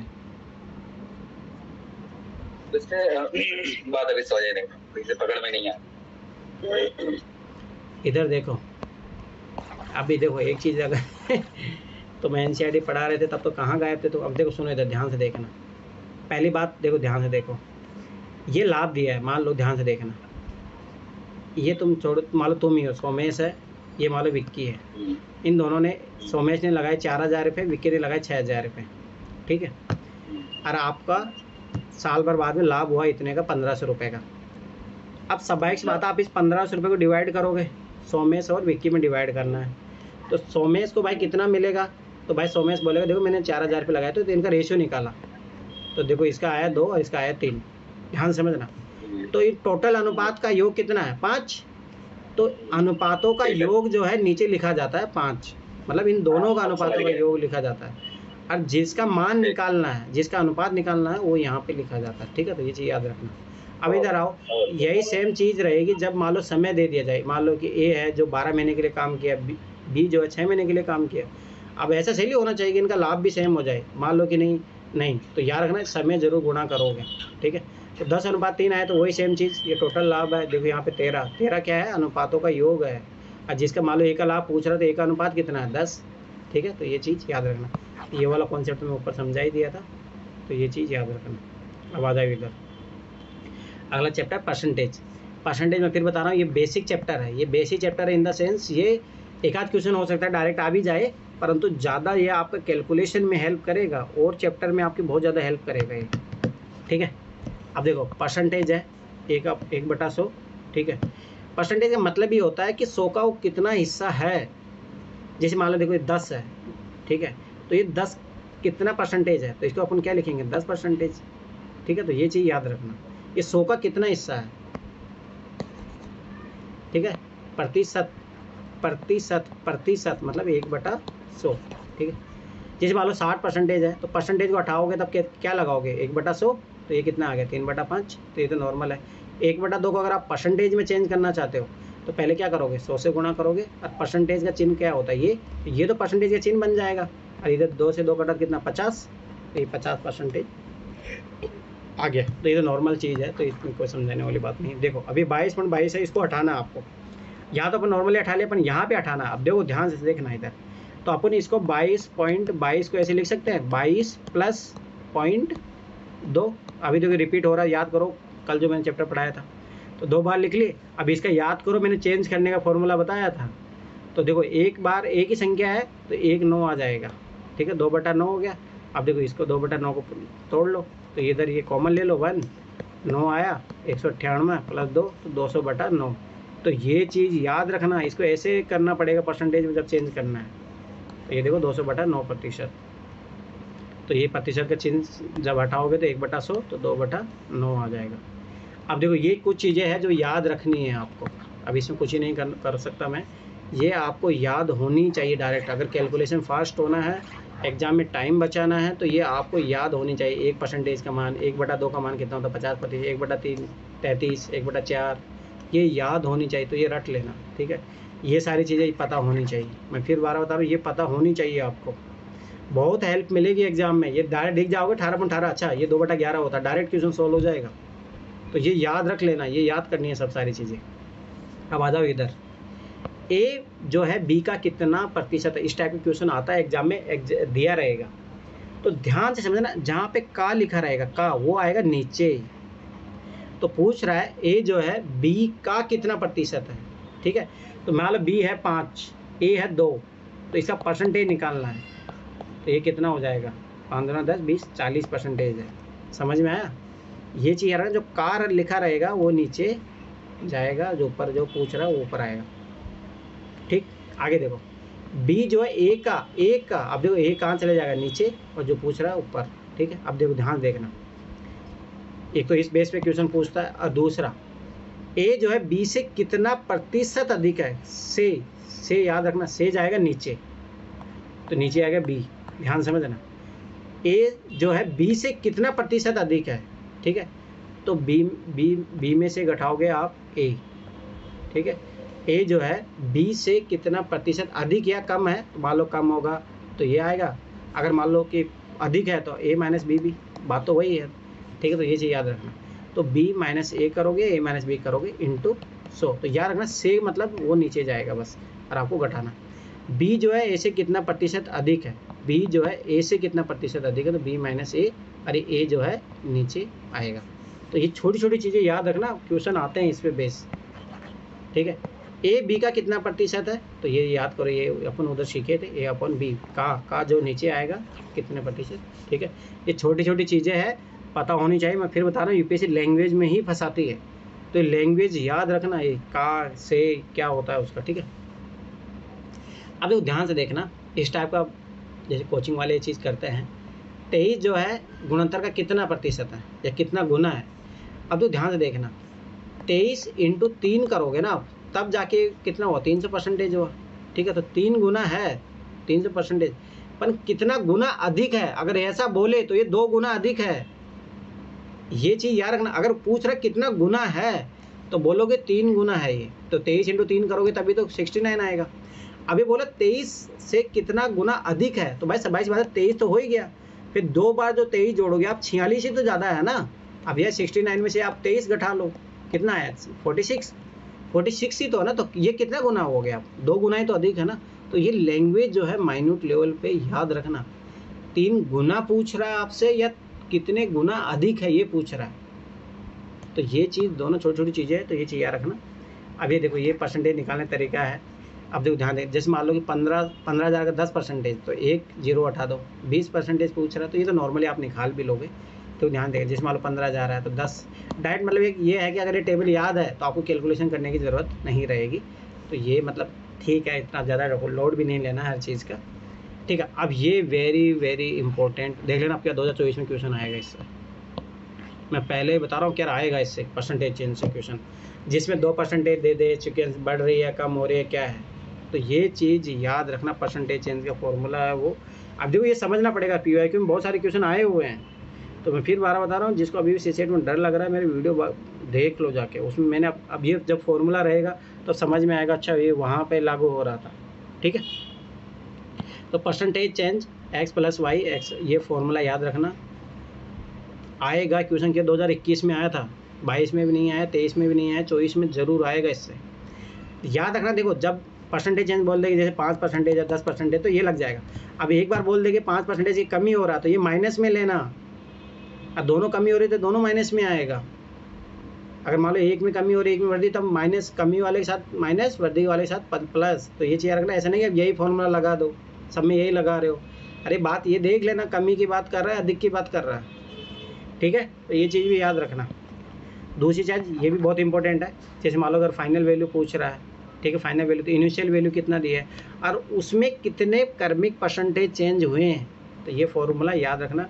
और जब इनिशियल वैल्यू पूछे तो ऐसा याद रखना, जस्ट अगर ये फॉर्मूला याद है तो ये ऑटोमेटिक बन जाएगा, सब उल्टा हो जाएगा, ठीक है। तो ये कितना परसेंटेज चेंज हो रहा है, 100 प्लस माइनस, तो याद रखना प्लस किसके लिए, वृद्धि के लिए, माइनस किसके लिए, कमी के लिए। तो ये चीज़ याद रखने, फॉर्मूला याद रख लेना, ये डायरेक्ट अप्लाई होता है, इस पे बेस क्वेश्चन आए हुए हैं यूपीएससी में, ठीक है। इस पे बेस भी क्वेश्चन आए थे, 2018 में भी क्वेश्चन आया था, 2016 में भी क्वेश्चन आया था इस पे क्वेश्चन। अब देखो प्राप्तांक, जैसे आप टोटल ऑब्टेन मार्क कितने हैं, ठीक है, मतलब आपने कितने प्राप्त किए हैं। जैसे मान लो मॉडल 10वीं क्लास का रिजल्ट आता है, 600 नंबर थे, उसमें से आपने कितने पाया, 420 पाया, 480 पाया। तो पूर्णांक अधिकतम अंक जैसे ये हो गया 600 हो गया, तो ये 100% वैल्यू का मान होता है। पासिंग मार्क्स ध्यान से देखना, जैसे बहुत सारे बोर्ड में 33% मार्क्स लाने होते हैं, वैसे जैसे सीसेट में देखो ना, सीसेट में 33 नंबर लाने होते हैं। तो ये चीज़ याद रखना, ये इस पे बेस क्वेश्चन जरूर आते हैं, ठीक है। अब देखो यही वही चीज़, यदि कोई राशि जो है x% बढ़ जाए तो नई राशि a होगी, याद रखना। तो ये वाला परसेंटेज चेंज लगा दो, ठीक है, वही चीज़ लग जाएगी, ठीक है। तो ध्यान देखना यहाँ पे, नहीं तो देखो a है, अब a में कितना बड़ा है, एक तो ये तरीका है, ये वाला तरीका अपना लो, तो दोनों एक ही चीज़ है, a इंटू 10% बढ़ा 10/10, तो ये जोड़ लो, या फिर इधर जो 110 बटा a इंटू वो कर लो, तो ये नॉर्मल चीज़ है। यदि कोई राशि घट जाए तो माइनस लगा दो, बस वही वाली बात है, नॉर्मल है। तो ये तो इतना तो कर लोगे आप, ठीक है। अब देखो किसी भिन्न को प्रतिशत में बदलने के लिए उसमें 100 से गुणा करेंगे, तो वही चीज़ ये तो अभी मैं स्टार्टिंग में बताया था। यदि किसी प्रतिशत को भिन्न में बदलना तो उसे 100 से भाग देंगे, तो ये तो अपन स्टार्टिंग में किए थे, नॉर्मल चीज़ है, ठीक है। आ जाओ प्रॉफिट लॉस एंड डिस्काउंट, एक क्वेश्चन जरूर आएगा, ये चीज़ याद रखना। ये देखो ना बेसिक चैप्टर है, तो ये जरूर आएंगे, एक आध क्वेश्चन जरूर देखने का मिलेगा। दूसरी बात, इनका एप्लीकेशन जो है आपको उधर पूछेगा, ठीक है, मतलब डाटा सफिशिएंसी में देख लेना, जरूर पूछेगा इनसे क्वेश्चन, प्रॉफिट लॉस। अब देखो सबसे पहली चीज़, लागत मूल्य क्या होती है, कॉस्ट प्राइस, ठीक है। इसी पे याद रखना, जो कॉस्ट प्राइस होती है उसी पे ही प्रॉफिट और लॉस निकाला जाता है। ध्यान देखना, जैसे मान लो कि क्रिकेट का बल्ला है, उसको बनाने में जो कॉस्ट लगी है, बनाने की जो कॉस्ट है मान लो 100 रुपये है। अब आप इसको मान लो 120 रुपये में बेच रहे हो तो 20 रुपये के लाभ है, अगर इसको मान लो 80 रुपये में बेच रहे हो तो 20 रुपये की हानि है। तो ये चीज़ याद रखना, लागत मूल्य पे ही प्रॉफिट लॉस और प्रॉफिट मतलब हानि, मतलब लॉस और प्रॉफिट निकलता है। विक्रय मूल्य क्या होता है, जिस पे मैंने बेचा है, कितने में बेचा है, 120 पे बेचा है, 80 पे बेचा है, ठीक है। लाभ कैसे निकलेगा, सेलिंग प्राइस, अगर सबाई सी बात है, सेलिंग प्राइस जैसे 120 है, कॉस्ट प्राइस है 100, तो सबाई सी बात है कितने रुपए का लाभ हो गया, 20 रुपये का। हानि कब होगी, जब मान लो कॉस्ट प्राइस कितनी थी 100 रुपये और मैंने सेलिंग प्राइस कितना रहा 80, तो कितने रुपये की हानि होगी, 20 रुपये की। तो ये चीज़ याद रखना। दूसरी बात, जो भी छूट दी जाएगी वो याद रखना हमेशा MRP पे दी जाती है। जैसे MRP, जैसे मान लो बल्ले पे मैंने लिख दिया 110 रुपये, ध्यान से बना, या मान लो मैंने 150 रुपये रख दी और मैंने बोल दिया इस पर 20% की छूट है, तो 20% छूट है, तो ये 2 0 30 रुपये की छूट है, तो मतलब सबाशी बात है कितने रुपये मिलेगा, 120 रुपये का। तो फिर भी इसको 20 रुपये का लाभ हो रहा है। तो ये चीज़ याद रखना, MRP पे ही छूट दी जाती है, ठीक है। अब आगे देखो, तो उत्पादन लागत जो मान लो बैट था 100 रुपये में बना, ठीक है, उत्पादक के पास गया, उत्पादक ने इसको सेलिंग प्राइस पे बेचा, कितने पे बेचा, मान लो 120 रुपये बेचा, ठीक है। फिर जो आगे जो थोक विक्रेता आएगा वो कॉस्ट प्राइस इस पर खरीदेगा, उसके लिए कॉस्ट प्राइस कितना हो जाएगा 120, फिर वो वापस से मान लो यहाँ पे 150 रुपये में बेच रहा है, फिर ये इसके लिए सेलिंग कॉस्ट प्राइस हो जाएगी, मतलब समझ रहे हो ना। तो ये नॉर्मल चीज़ है वो वाली। अब ये थोड़ा फॉर्मूला अगर याद रख सकते हो तो याद रख लेना, नहीं तो नॉर्मल तरीके से भी हो जाएगा। सेलिंग मान लो 120 रुपये में पहुँचा, कॉस्ट प्राइस मान लो 100 रुपये, तो कितने रुपये का प्रॉफिट हुआ, तो याद करो ये परसेंटेज, 0 कट गया, इधर कितना 20% का लाभ हो गया। वही सेम चीज़, अगर मान लो कॉस्ट प्राइस है इसका 100 रुपये, मैंने बेचा इसको 80 रुपये में, तो 20% की हानि, ठीक है। तो ये चीज़ याद रखना, नॉर्मल चीज़ है, अपन उधर से भी निकाल सकते थे। अब आ जाओ simple interest and compound interest, ठीक है। देखो ये बेसिक चैप्टर है, इनसे क्वेश्चन आएंगे ज़रूर, मैं फिर दोबारा बता रहा हूँ। दूसरी बात, आजकल प्रोबेबिलिटी में भी ये चीज़ें घुसा रहा है, तो ये चीज़ याद रखो, जब तक इन चैप्टर का नॉलेज नहीं रहेगा तो प्रोबेबिलिटी वाले क्वेश्चन भी नहीं बना पाओगे। और दूसरी बात, अभी यूपीएससी की मैं फिर बार बताऊँ, देखो यूपीएससी एडवांस होता है। जैसे कोचिंग वाले यहाँ पहुँच गए भाई, देखो ध्यान देखना, जैसे 2023 का पेपर देखा, कोचिंग वाले सोचे अच्छा ये यूपीएससी यहाँ तक पहुँच रहा है, तो कोचिंग वाले यहाँ तक पहुँचने का प्रयास करेंगे, पर यूपीएससी बाउंस करता है यहाँ पहुँच जाता है वो अगले लेवल। तो मैं फिर बार बता रहा हूँ, इसीलिए यूपीएससी के पेपर ही आपको बता सकते हैं यूपीएससी किधर जाएगा, तो इसलिए कोचिंग वालों से बाहर रहता है। तो ये चीज़ याद रख लेना, आजकल जो क्वेश्चन आ रहे हैं वो इंटीग्रेटेड होके आ रहे हैं। इसके मतलब है, पहले क्या होता था, जैसे सिंपल इंटरेस्ट आपको पता है, बस इसी से क्वेश्चन बन जाएगा। अरे नहीं, अब आपको परसेंटेज, वो इसी क्वेश्चन में परसेंटेज चेंज भी पूछ रहा है, इसी में आप प्रॉफिट लॉस पूछ रहा है, सब कुछ इसी में पूछ रहा है, एक ही क्वेश्चन में। तो ये चीज़ याद रखना, यूपीएससी इस लेवल पर एडवांस हो रहा है, तो वो भूल जाओ कि आप अलग अलग चैप्टर पढ़ रहे हो, एक ही चैप्टर पढ़ रहे हो। आपको सब सब्जेक्ट का नॉलेज होना बहुत ज़रूरी है, जीएस हो या सीसेट हो। अब देखो, साधारण और चक्रवृद्धि ब्याज, सिंपल एंड कंपाउंड इंटरेस्ट, ठीक ध्यान समझना। अब की बार क्वेश्चन आया था 2023 में, मैं फिर बता रहा हूँ, इसीलिए हर चैप्टर इंपॉर्टेंट है। अब देखो, जितने भी चैप्टर मैंने अभी करवा दिए ना, नंबर सिस्टम के अलावा जो अपन देखे, एवरेज देखे, प्रॉफिट लॉस देख लिए, एलसीएम एचसीएफ, एक एक क्वेश्चन तो जरूर मिलेगा आपको, मैं पहले ही बता रहा हूँ। जैसे यहाँ 2023 में एक क्वेश्चन आया, ये आएगा, एक क्वेश्चन तो जरूर आपको मिलेगा, ठीक है, तो ये चीज़ याद रखना। दूसरी बात, अगर 2-3 क्वेश्चन मिल रहे हैं तो आपको डायरेक्ट सिंपल अलग अलग नहीं मिलेंगे, वो आपको मिलेंगे एप्लीकेशन बेस में, डाटा सफिशिएंसी में पूछ लेगा, या मान लो कि परसेंट जो नंबर सिस्टम उसी में घुसा दिया, तो ये चीज़ याद रख लेना। अब देखो, प्रिंसिपल क्या होता है, मूलधन होता है, ध्यान देखना, ध्यान से समझना। जैसे मान लो मैंने किसी से उधार लिया, तो वो 5,000 रुपये मैंने मान लो किसी से उधार लिए, तो याद रखना वो मूलधन है, ठीक है, वो मेन प्राइस है। अब रेट ऑफ इंटरेस्ट उसने लगा दिया, 10% का रेट ऑफ इंटरेस्ट लगा दिया। टाइम है, मैंने 1 साल के लिए लिया, 1 साल मान लो 12 महीने हो गए, ठीक है, तो सिंपल इंटरेस्ट, ठीक है। तो अभी इस पर क्या क्या लग सकता है, वो किस ब्याज, मतलब कौन सा उसने ब्याज का तरीका अपनाया, सिंपल इंटरेस्ट अपनाया, कंपाउंड इंटरेस्ट अपनाया, ये 2 ही तरीके होते हैं। तो याद रखना, कंपाउंड इंटरेस्ट ज़्यादा खतरनाक होता है, किसी से ब्याज लेना हो तो सिंपल इंटरेस्ट पे लेना। सिंपल इंटरेस्ट का फॉर्मूला क्या होता है, ध्यान समझना, P/T/R/100, ठीक है। तो ये इससे ब्याज निकलेगा। तो जैसे मान लो मैंने 5,000 रुपये लिए, ध्यान देखो, 5,000 लिया मैंने, टाइम 1 साल, ठीक है, तो मान लो 12 महीने लिख दो, कुछ भी लिख दो, 1 साल लिख दो, डिपेंड करता हूँ किससे पूछ रहा, वर्ष में पूछ रहा अपने, किससे पूछा, दर 10, तो मान लो ये देखो आएगा 2 से 2 जीरो कटा, तो कितना हो गया, 500 रुपये ब्याज लगेगा 1 साल का, समझ में आया। तो और ये चीज़ याद रखना, सिंपल इंटरेस्ट में हमेशा सेम ब्याज रहता है, मतलब 1 साल में मुझे 500 चुकाना, तो 10 साल का 500 × 10, 5,000 मेरा हो जाएगा। पर याद रखना, कंपाउंड इंटरेस्ट में क्या होता है, ब्याज पे ब्याज लगता है। अगली बार जैसे मान लो मैंने 10% पे लिया, तो पहली बार में तो 500 ही आएगा चक्रवृद्धि ब्याज भी, परंतु अगले साल इस ब्याज पे भी ब्याज लगेगा, 10% इस पे ब्याज लगेगा। तो ये चीज़ याद रखना, कंपाउंड इंटरेस्ट और सिंपल इंटरेस्ट में ये अंतर होता है, ठीक है। अब देखो, अमाउंट जैसे मान लो मुझे 1 साल बाद में चुकानी है, तो ये प्रिंसिपल जो 5,000 और सिंपल इंटरेस्ट कितना, 5,000 + 500, तो कितना, 5500 मुझे चुकाना पड़ेगा, ठीक है। तो ये चीज़ याद रखना, प्रिंसिपल, ठीक है। और वही अगर मान लो कंपाउंड इंटरेस्ट है, तो 1 साल में तो सेम ही होता है, याद रखना, 1 साल में चक्रवृद्धि ब्याज और साधारण ब्याज दोनों एक बराबर ही होते हैं, याद रखना, अपन दूसरे साल में चेंज हो जाएगा, ठीक है। तो वो चीज़ रखना, तो वो अमाउंट कहलाएगी। अब देखो, सिंपल इंटरेस्ट और कंपाउंड इंटरेस्ट से देख लो एक बार, जैसे मान लो पी मैंने 1,000 रुपये लिए, 8-10% वार्षिक की दर पर, ये इधर भी लिया, ठीक, ध्यान देखना।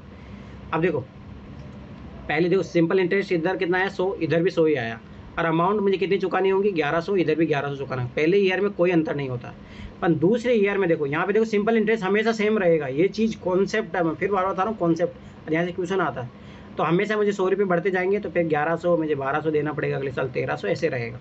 पर यहाँ देखो, यहाँ चेंज हो जाएगा, यहाँ 1100 तो आपको देना ही है, ठीक, साथ में अब देखो ये 100 रुपये तो ये वाला है, पर ब्याज पे भी ब्याज लगता है, तो 100 रुपये पर 10%, ये कितना हो गया, 10 रुपये, तो टोटल मुझे ब्याज का अगली बार 110 रुपये चुकाने पड़ेंगे।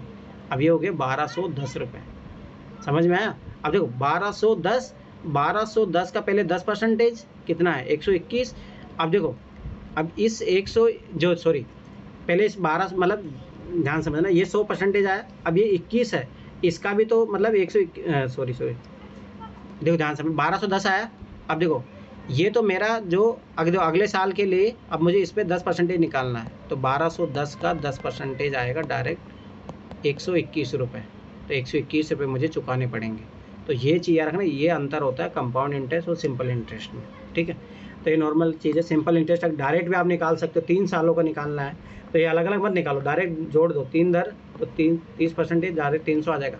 परंतु याद रखना कंपाउंड इंटरेस्ट अपन डायरेक्ट नहीं निकाल सकते, इसके लिए परसेंटेज चेंज फॉर्मूला लगाओ, फिर आप उसके आधार पर निकाल सकते हो। तो जैसे यहाँ पे देखो टोटल ब्याज कितना हो 331, यहाँ पे कितना हो रहा है 300, देखो 31 रुपये का फ़ायदा हो गया कंपाउंड इंटरेस्ट में। देना हो तो कंपाउंड इंटरेस्ट में दो लेना हो तो सिंपल इंटरेस्ट में, ठीक है। तो ये नॉर्मल चीज़ है। तो यहाँ पे देखो 1300 चुका है, यहाँ पे 1331 चुका रहे हैं, तो ये नॉर्मल चीज़ है। तो निकालने का तरीका आप कैसे निकालोगे उसका एक तरीका है, ठीक है। अब जो ये इस पे बेस अब की बार क्वेश्चन आया था 2023 में, तो मैं फिर बता रहा हूँ क्वेश्चन आएंगे, एक आध क्वेश्चन जरूर आता रहता है। सिंपल इंटरेस्ट कंपाउंड इंटरेस्ट मान लो वही है कि 10% ईयरली है, और 2 ईयर के लिए अगर प्रभावी ब्याज दर निकालनी है तो ये तो डायरेक्ट 20% हो जाती है। परंतु यहाँ पे सेकेंड ईयर के लिए रिफ्लेक्टिव रेट ऑफ इंटरेस्ट होती है, तो यहाँ पे परसेंटेज चेंज लगाना, तो मैं बोल ही रहा था जैसे यहाँ पे मैंने बोला था। तो यहाँ पे देखो 10 और 10 × 10 तो ये 21% आएगी। तो इन दोनों में ब्याज का अंतर कितना हो जाएगा 1%। यही अगर ये चीज़ पता होती तो ये आपकी बात जो क्वेश्चन आया था वो आराम से बन जाता। तो ये चीज़ याद रखना, ठीक है। तो ये चीज़ याद रखना। अब जो डायरेक्ट अंतर अगर कंपाउंड इंटरेस्ट और सिंपल इंटरेस्ट में, ये वाला क्वेश्चन बहुत बार एग्जामों में आता है।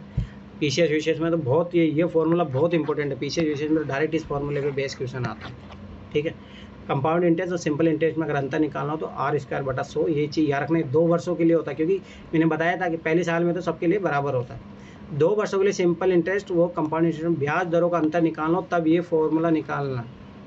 तो ये चीज़ याद रखना, कब 2 वर्षों के लिए ही लगेगा ये, ठीक है। तो ये चीज़ रखना। तो ये मैंने बताया था सिंपल इंटरेस्ट का फॉर्मूला, ये कंपाउंड इंटरेस्ट का फॉर्मूला होता है, याद रखना जब वार्षिक आधार पर आप कर रहे हो। ये अगर ये फॉर्मूला याद होती तो क्वेश्चन बन जाता आपकी बात 2023 वाला। तो ये चीज़ याद रखना। प्रिंसिपल अमाउंट, ये ब्याज की दर होगी, ये कितने टाइम के लिए आपने लिया है, ठीक है। तो ये चीज़ याद रखना। अगर मान लो कि ब्याज की दर हाफ ईयरली है, तो यही क्वेश्चन आया था आपकी बात 2023 में, उसमें ब्याज की दर 6 माही दी हुई थी।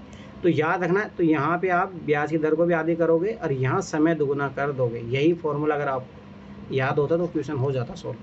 अगर मान लो क्वार्टरली बोले, याद रखना तिमाही मतलब 3 महीने पे देना हो तो r/3 करोगे और इधर 3 गुना करोगे, ठीक है। अगर 4 ईयर मतलब 4 क्वार्टर, मान लो कि आपको 4 मंथ में अगर आपको देना है तो ये r/4 करोगे, इधर 4 से गुणा करोगे। यही कॉन्सेप्ट पता होता तो क्वेश्चन बन जाता। इसी कॉन्सेप्ट पे क्वेश्चन आया तो वो इसी कॉन्सेप्ट पे जाके देख लेना। आज ही 2000, मैं फिर बता रहा हूँ, जैसे मैं चैप्टर कराते जा रहा हूँ, जाके 2023 के पेपर को देखो, 2023 के उसके पहले भी देखो, 2011 से लेके देखो सारे पेपर, क्वेश्चन बनने लग जाएंगे। अब पता लग रहेगा कि अच्छा ये लग रहा है ट्रिक, ठीक है। मिक्सर और सॉल्यूशन ध्यान समझना। औसत लागत क्या होती है? कुल व्यय, मान लो कि मैंने किसी चीज़ पे 100 रुपये खर्च किए, ठीक है। कुल मात्रा मैंने कितनी खरीदी, मान लो 10, तो कितनी औसत लागत कितने आएगी 10 रुपये पर, ठीक है। तो ये तो नॉर्मल चीज़ है, वही चीज़ है। शेष दरों की मात्रा निकालनी होती है, तो ये चीज़ याद रखना। जैसे मान लो ये फॉर्मूला है, परंतु मेरा मानना है कि उसको आराम से नॉर्मल, जैसे मैं करवाऊँगा, मैं नॉर्मल मेथड से कराऊँगा, फॉर्मूला नहीं। जैसे मान लो कि स्टार्टिंग में 10 थी मात्रा, ठीक है। अब मान लो मैं 2 निकाल रहा हूँ, ठीक है, और मैं 10 में से कितना इरिटेशन का यूज कर रहा हूँ, तो ये क्वेश्चन पूछेगा कितने, मान लो 5 इरिटेशन बाद में कितनी मात्रा बचेगी। अब देखो ये आ जाएगा 2 × 1/10, ये इधर गया 10 में 2, 8/10, अरे 5, ठीक है। तो ऐसे मान लो 5 मत लो, यहाँ पे मान लो 2 ले लो, ठीक है। तो ये 10 × 8/10 × 8/10, ये मान लो 10 गया, ठीक है। इधर 8 × 64, ये देखो 6.4, ठीक है। तो ये चीज़ शेष दरों की मात्रा इतना, तो वो याद करो। जो ऐसा क्वेश्चन आता ना, कितना एक 2022 में आया था क्वेश्चन, 2021 में भी आया था कि 10 लीटर दूध निकाला, उसके बाद कितनी मात्रा बची, उस टाइप के क्वेश्चन आते हैं। तो उसको करने का ये तरीका। अब आ जाओ इधर समय तथा वर्क, ठीक है। ध्यान से समझो, टाइम एंड वर्क। एक आध क्वेश्चन जरूर आएगा, पहले तो बहुत क्वेश्चन आते थे, इससे 2-2, 3-3 क्वेश्चन आते थे 2013-14 तक देखोगे तो आप, और आजकल नहीं पूछ रहा। आजकल वो यहाँ आ गया। देखो पहले, देखो ध्यान देखना, पहले तो डायरेक्ट समय बराबर दूरी बटा चाल पे पूछता था क्वेश्चन 2013-14 तक, 15-16 तक भी मान सकते हो। आजकल जो 2000, देखो मैं फिर बार होता हूँ, यही जरूरी पता होना चाहिए आपको पैटर्न क्या चला। अभी वो इस पे आ गया है। याद करो आपकी बार भी 2023 में आया था, 2022 में भी इस मेथड पे क्वेश्चन पूछ रहा हूँ। अब ये पता होना चाहिए। अब क्या 2023 में क्वेश्चन आया, ध्यान से देखना। तो मैंने बोला था व्यक्ति और जो समय व्युत्क्रमानुपाती होता कैसे, जैसे व्यक्तियों की संख्या बढ़ जाएगी तो किसी भी काम को करने का टाइम कम हो जाएगा, तो ये बात सही है। अब देखो दूसरी बात, पेनों की संख्या, जितनी पेनों की संख्या खरीदोगे उतना व्यय आपका बढ़ता जाएगा। तो छोटी छोटी चीज़ें पता होना चाहिए, तो ये पता हो गया, ठीक है। ये मान लो मैन है तो दिनों की संख्या कम होती जाएगी, हाउस है तो वही सेम चीज़ है, व्यक्ति अनुपाती संबंध होता है। और व्यक्ति और कार्य का, व्यक्ति बढ़ते जाएंगे तो कार्य के जो करने की क्षमता भी है उनकी बढ़ती चली जाएगी। इसी को बेस पे लगा के इनको सबको एक जगह इंक्लूड करके ये फॉर्मूला बनता है। तो इम्पोर्टेंट है M1 कितने डे लगे, कितने हाउस लगे, कितने वर्कर कार्य, कितने कार्य किया, ये मैन है, ये डे है, ये हाउस है, और ये कितने वर्कर थे, ठीक है। याद करो 2 दिन में आपकी बार आया था 2023 में क्वेश्चन, मान लो ए और बी इतने दिनों में काम कर रहे हैं, तो ये क्वेश्चन बहुत अच्छा क्वेश्चन है। और मैं फिर बता रहा हूँ आजकल इस लेवल पे है, 2020 में भी पूछा उसने यही क्वेश्चन, तो ये चीज़ पकड़ो वो किस लेवल पे पहुँच गया है, ठीक है। अब देखो एक दिन का कार्य है, अगर 2 दिन में कोई व्यक्ति कर रहा है तो स्वाभाविक सी बात है एक दिन में कितना काम कर रहा है, 1/2 भाग, ये चीज़ समझो। अगर वो 3 दिन में काम कर रहा है तो कितना हो जाएगा, 1/3 भाग कर रहा है एक दिन में। 4 दिन में अगर वो कंप्लीट कर रहा है तो एक दिन में कितना काम कर रहा है, 1/4। अगर 5 दिन का, मान लो कि किसी एक दिन का कार्य को 5 दिन में करा तो एक दिन में कितना कर रहा है, 1/5। तो ये चीज़ याद रखना, ठीक है। तो नॉर्मल है, तो ये वाला वही चीज़ है, ये इसमें इनकम और जोड़ दिया गया है, ठीक है। तो ये वाली चीज़ें कार्य क्षमता अपन समय के बराबर व्यक्ति अनुपाती होती है। तो ये ऐसा नहीं मैं सिखाऊंगा उसको कैसे करना है क्वेश्चन, वो तो क्वेश्चन करेंगे तब समझ में आ जाएगा। पर ये फॉर्मूला याद रहेगा तो डायरेक्ट क्वेश्चन भी होते हैं, बहुत सारे डायरेक्ट क्वेश्चन भी हो जाएंगे, पर यूपीएससी वाले नॉर्मल तरीके से हो जाते हैं, ऐसा कोई ज़रूरी नहीं है कि आपको फॉर्मूला याद रहेगा तभी होगा, ठीक है। अभी तो देखो टाइम, स्पीड एंड डिस्टेंस के बारे में ध्यान से देखना। समय बराबर दूरी बटा चाल, तो ये वही सेम चीज़, टी कॉन्स्टेंट है तो चाल और दूरी समानुपाती है। तो ये बस ये फॉर्मूला याद रखना और सब हो जाएगा, इतना ज़्यादा। डी कॉन्स्टेंट है तो ये व्यक्ति अनुपाती होती है, नॉर्मल चीज़ें हैं। हाँ पर ये पता होना चाहिए दूरी जो होती है किलोमीटर, उसको मीटर में चेंज करना तो क्या करना होता है, हाउस होता है तो सेकंड में चेंज करना होता है। और चाल को किलोमीटर पर हावर में है तो उसको मीटर पर सेकंड में चेंज करना हो तो क्या करना होता है। तो ये देखो ये यहाँ पे ये लिखा 1 किलोमीटर पर हावर है, इसको आपको चेंज करना है मीटर पर सेकंड में। देखो 1 किलोमीटर, तो 1 किलोमीटर कितनी मीटर होती है, 1000 मीटर, ठीक है।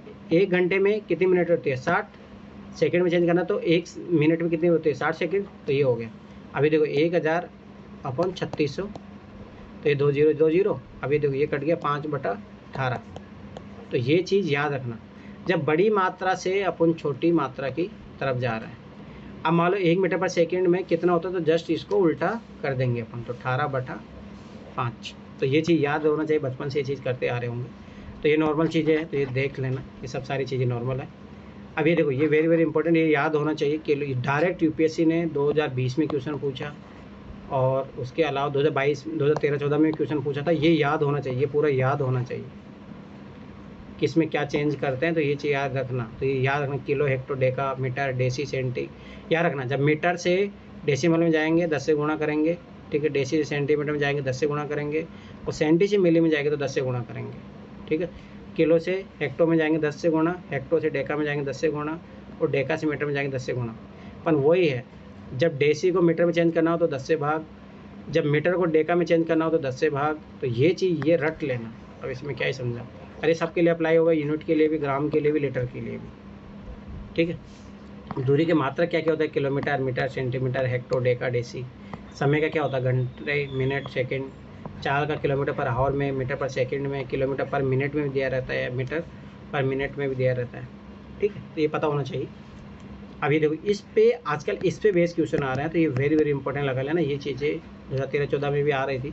औसत चाल बराबर क्या होता है, कुल दूरी अपन कुल समय, ठीक है। अब ये देखो इसी चीज़ के लिए है, जब दूरी समान हो, ध्यान समझना, जब दूरी समान दिया हो, ए और बी के बीच में अगर मान लो डिस्टेंस समान है, ठीक है, तो उसमें अपन डायरेक्ट जो है, अब देखो यहाँ मान लो ए और बी, यहाँ पे भी दूरी समान है। अब यहाँ देखो यहाँ पे भी दूरी समान है, ए और बी है ये, ठीक है। तो एवरेज स्पीड याद रखना 2x/y/x + y रहेगा।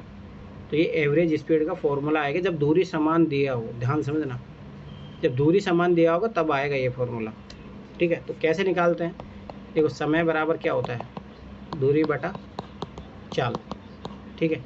अब तो ध्यान देखना, मान लो मुझे इस ए से बी तक मान लो मैंने डिस्टेंस माना डी, ठीक है। ये चाल दिया है तो d/x, ठीक है। वही सेम चीज़ अभी इसके लिए निकालोगे तो d/ क्या आ जाएगा, y आ जाएगा। तो फिर यहाँ पे जब ये क्या है समय बराबर, तो यहाँ पे जब ये रखोगे तो इससे यही फॉर्मूला बनेगा। तो वो नॉर्मल चीज़ है, चाहो तो ऐसे कर लो, डी कैंसिल आउट हो जाएगा, आखिर में यही बनेगा, ठीक। कुल समय तो इन दोनों को जोड़ दोगे d x plus upon d upon y, तो वही इसको कॉमन लोगे एक्स वाई, तो एक्स वाई ऊपर देखो ये आ गया और ये इधर एक्स प्लस वाई, ठीक है, तो वो नॉर्मल चीज़ है, ठीक है, मतलब डायरेक्ट याद रख लो, ठीक है। अब देखो इधर मान लो कि ये है दिया है, तो यहाँ पे देखो 3 आ जाएगा, बस सेम चीज़ें रहेगी X Y Y Z Z X, तो ये चीज़ याद रखना। एवरेज स्पीड जब 3 स्पीड दिया हो समान पर डिस्टेंस समान होनी चाहिए, ये चीज़ याद रखना, जब दूरी समान हो तब ये फॉर्मूला लगेगा। एवरेज स्पीड पूछ रहा जब दूरी समान दिया हो, अगर 4 दे दिया हो तब ऐसा ये फॉर्मूला लगेगा, तो ये याद रखना।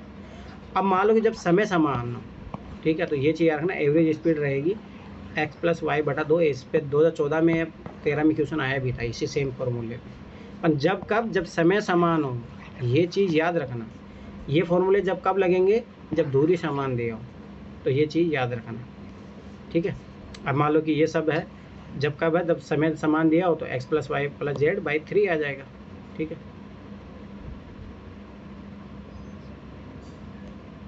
ये रहती है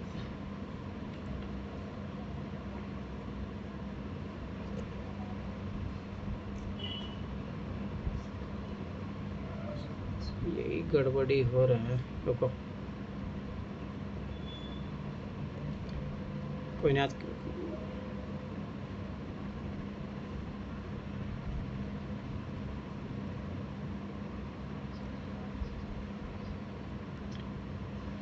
कंप्लीट करेंगे इसको आज, फिर रीजनिंग शुरू करेंगे।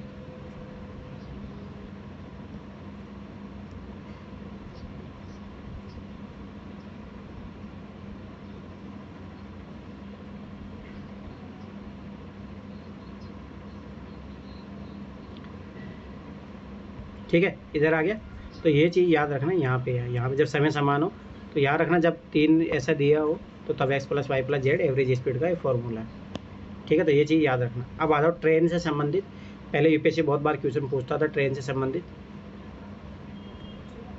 ठीक है, आजकल तो पूछ नहीं रहा है पर पूछ सकता, क्या भरोसा, ठीक है। ट्रेन से जब ट्रेन किसी खंबे या व्यक्ति पेड़ को पार करती है तो याद रखना समय बराबर दूरी बटा चाल, डायरेक्ट ट्रेन की लंबाई को ही अपन मानेंगे, इनकी क्यों, इनकी लंबाई जो नगण्य होती है इसको काउंट नहीं करते हैं अपन ट्रेन की चाल, तो ये डायरेक्ट ये फॉर्मूला लग जाएगा, तो ये चीज़ याद रखना। जब ट्रेन किसी प्लेटफॉर्म, सुरंग और पुल को पार करती है तो इनकी तो लंबाई होती है कोई 100 मीटर ऐसे, तो याद रखना ट्रेन की लंबाई भी जोड़ोगे, साथ में पुल और सुरंग की लंबाई या प्लेटफॉर्म जो भी दिया है उसकी लंबाई भी जोड़ोगे अपॉन ट्रेन की चाल, ये चीज़ याद रखना, ठीक है। आगे देखो, जब चलती हुई 2 ट्रेनें एक दूसरे को पार करती है, ठीक है, मतलब प्रतिच्छेद कर रही है एक दूसरे को, तो समय बराबर याद रखना L1, मान लो जो रेलगाड़ी है उसकी लंबाई है वो, दूसरी रेलगाड़ी उसकी लंबाई अपन दोनों की स्पीड का योग, क्योंकि याद रखना देखो ये चीज़ कॉन्सेप्ट समझो, जब मान लो कि एक ट्रेन है ए इधर आ रही है, अरे मान लो कि ये 10 किलोमीटर उनके बीच की दूरी है बी, अब सोचो ये दोनों, ये इधर जा रही है ये इधर जा रही है, तो ये दोनों कवर करेंगी ना, इसलिए इन दोनों की स्पीड को अपन ऐड करेंगे यहाँ पे, तो ये चीज़ याद रखना।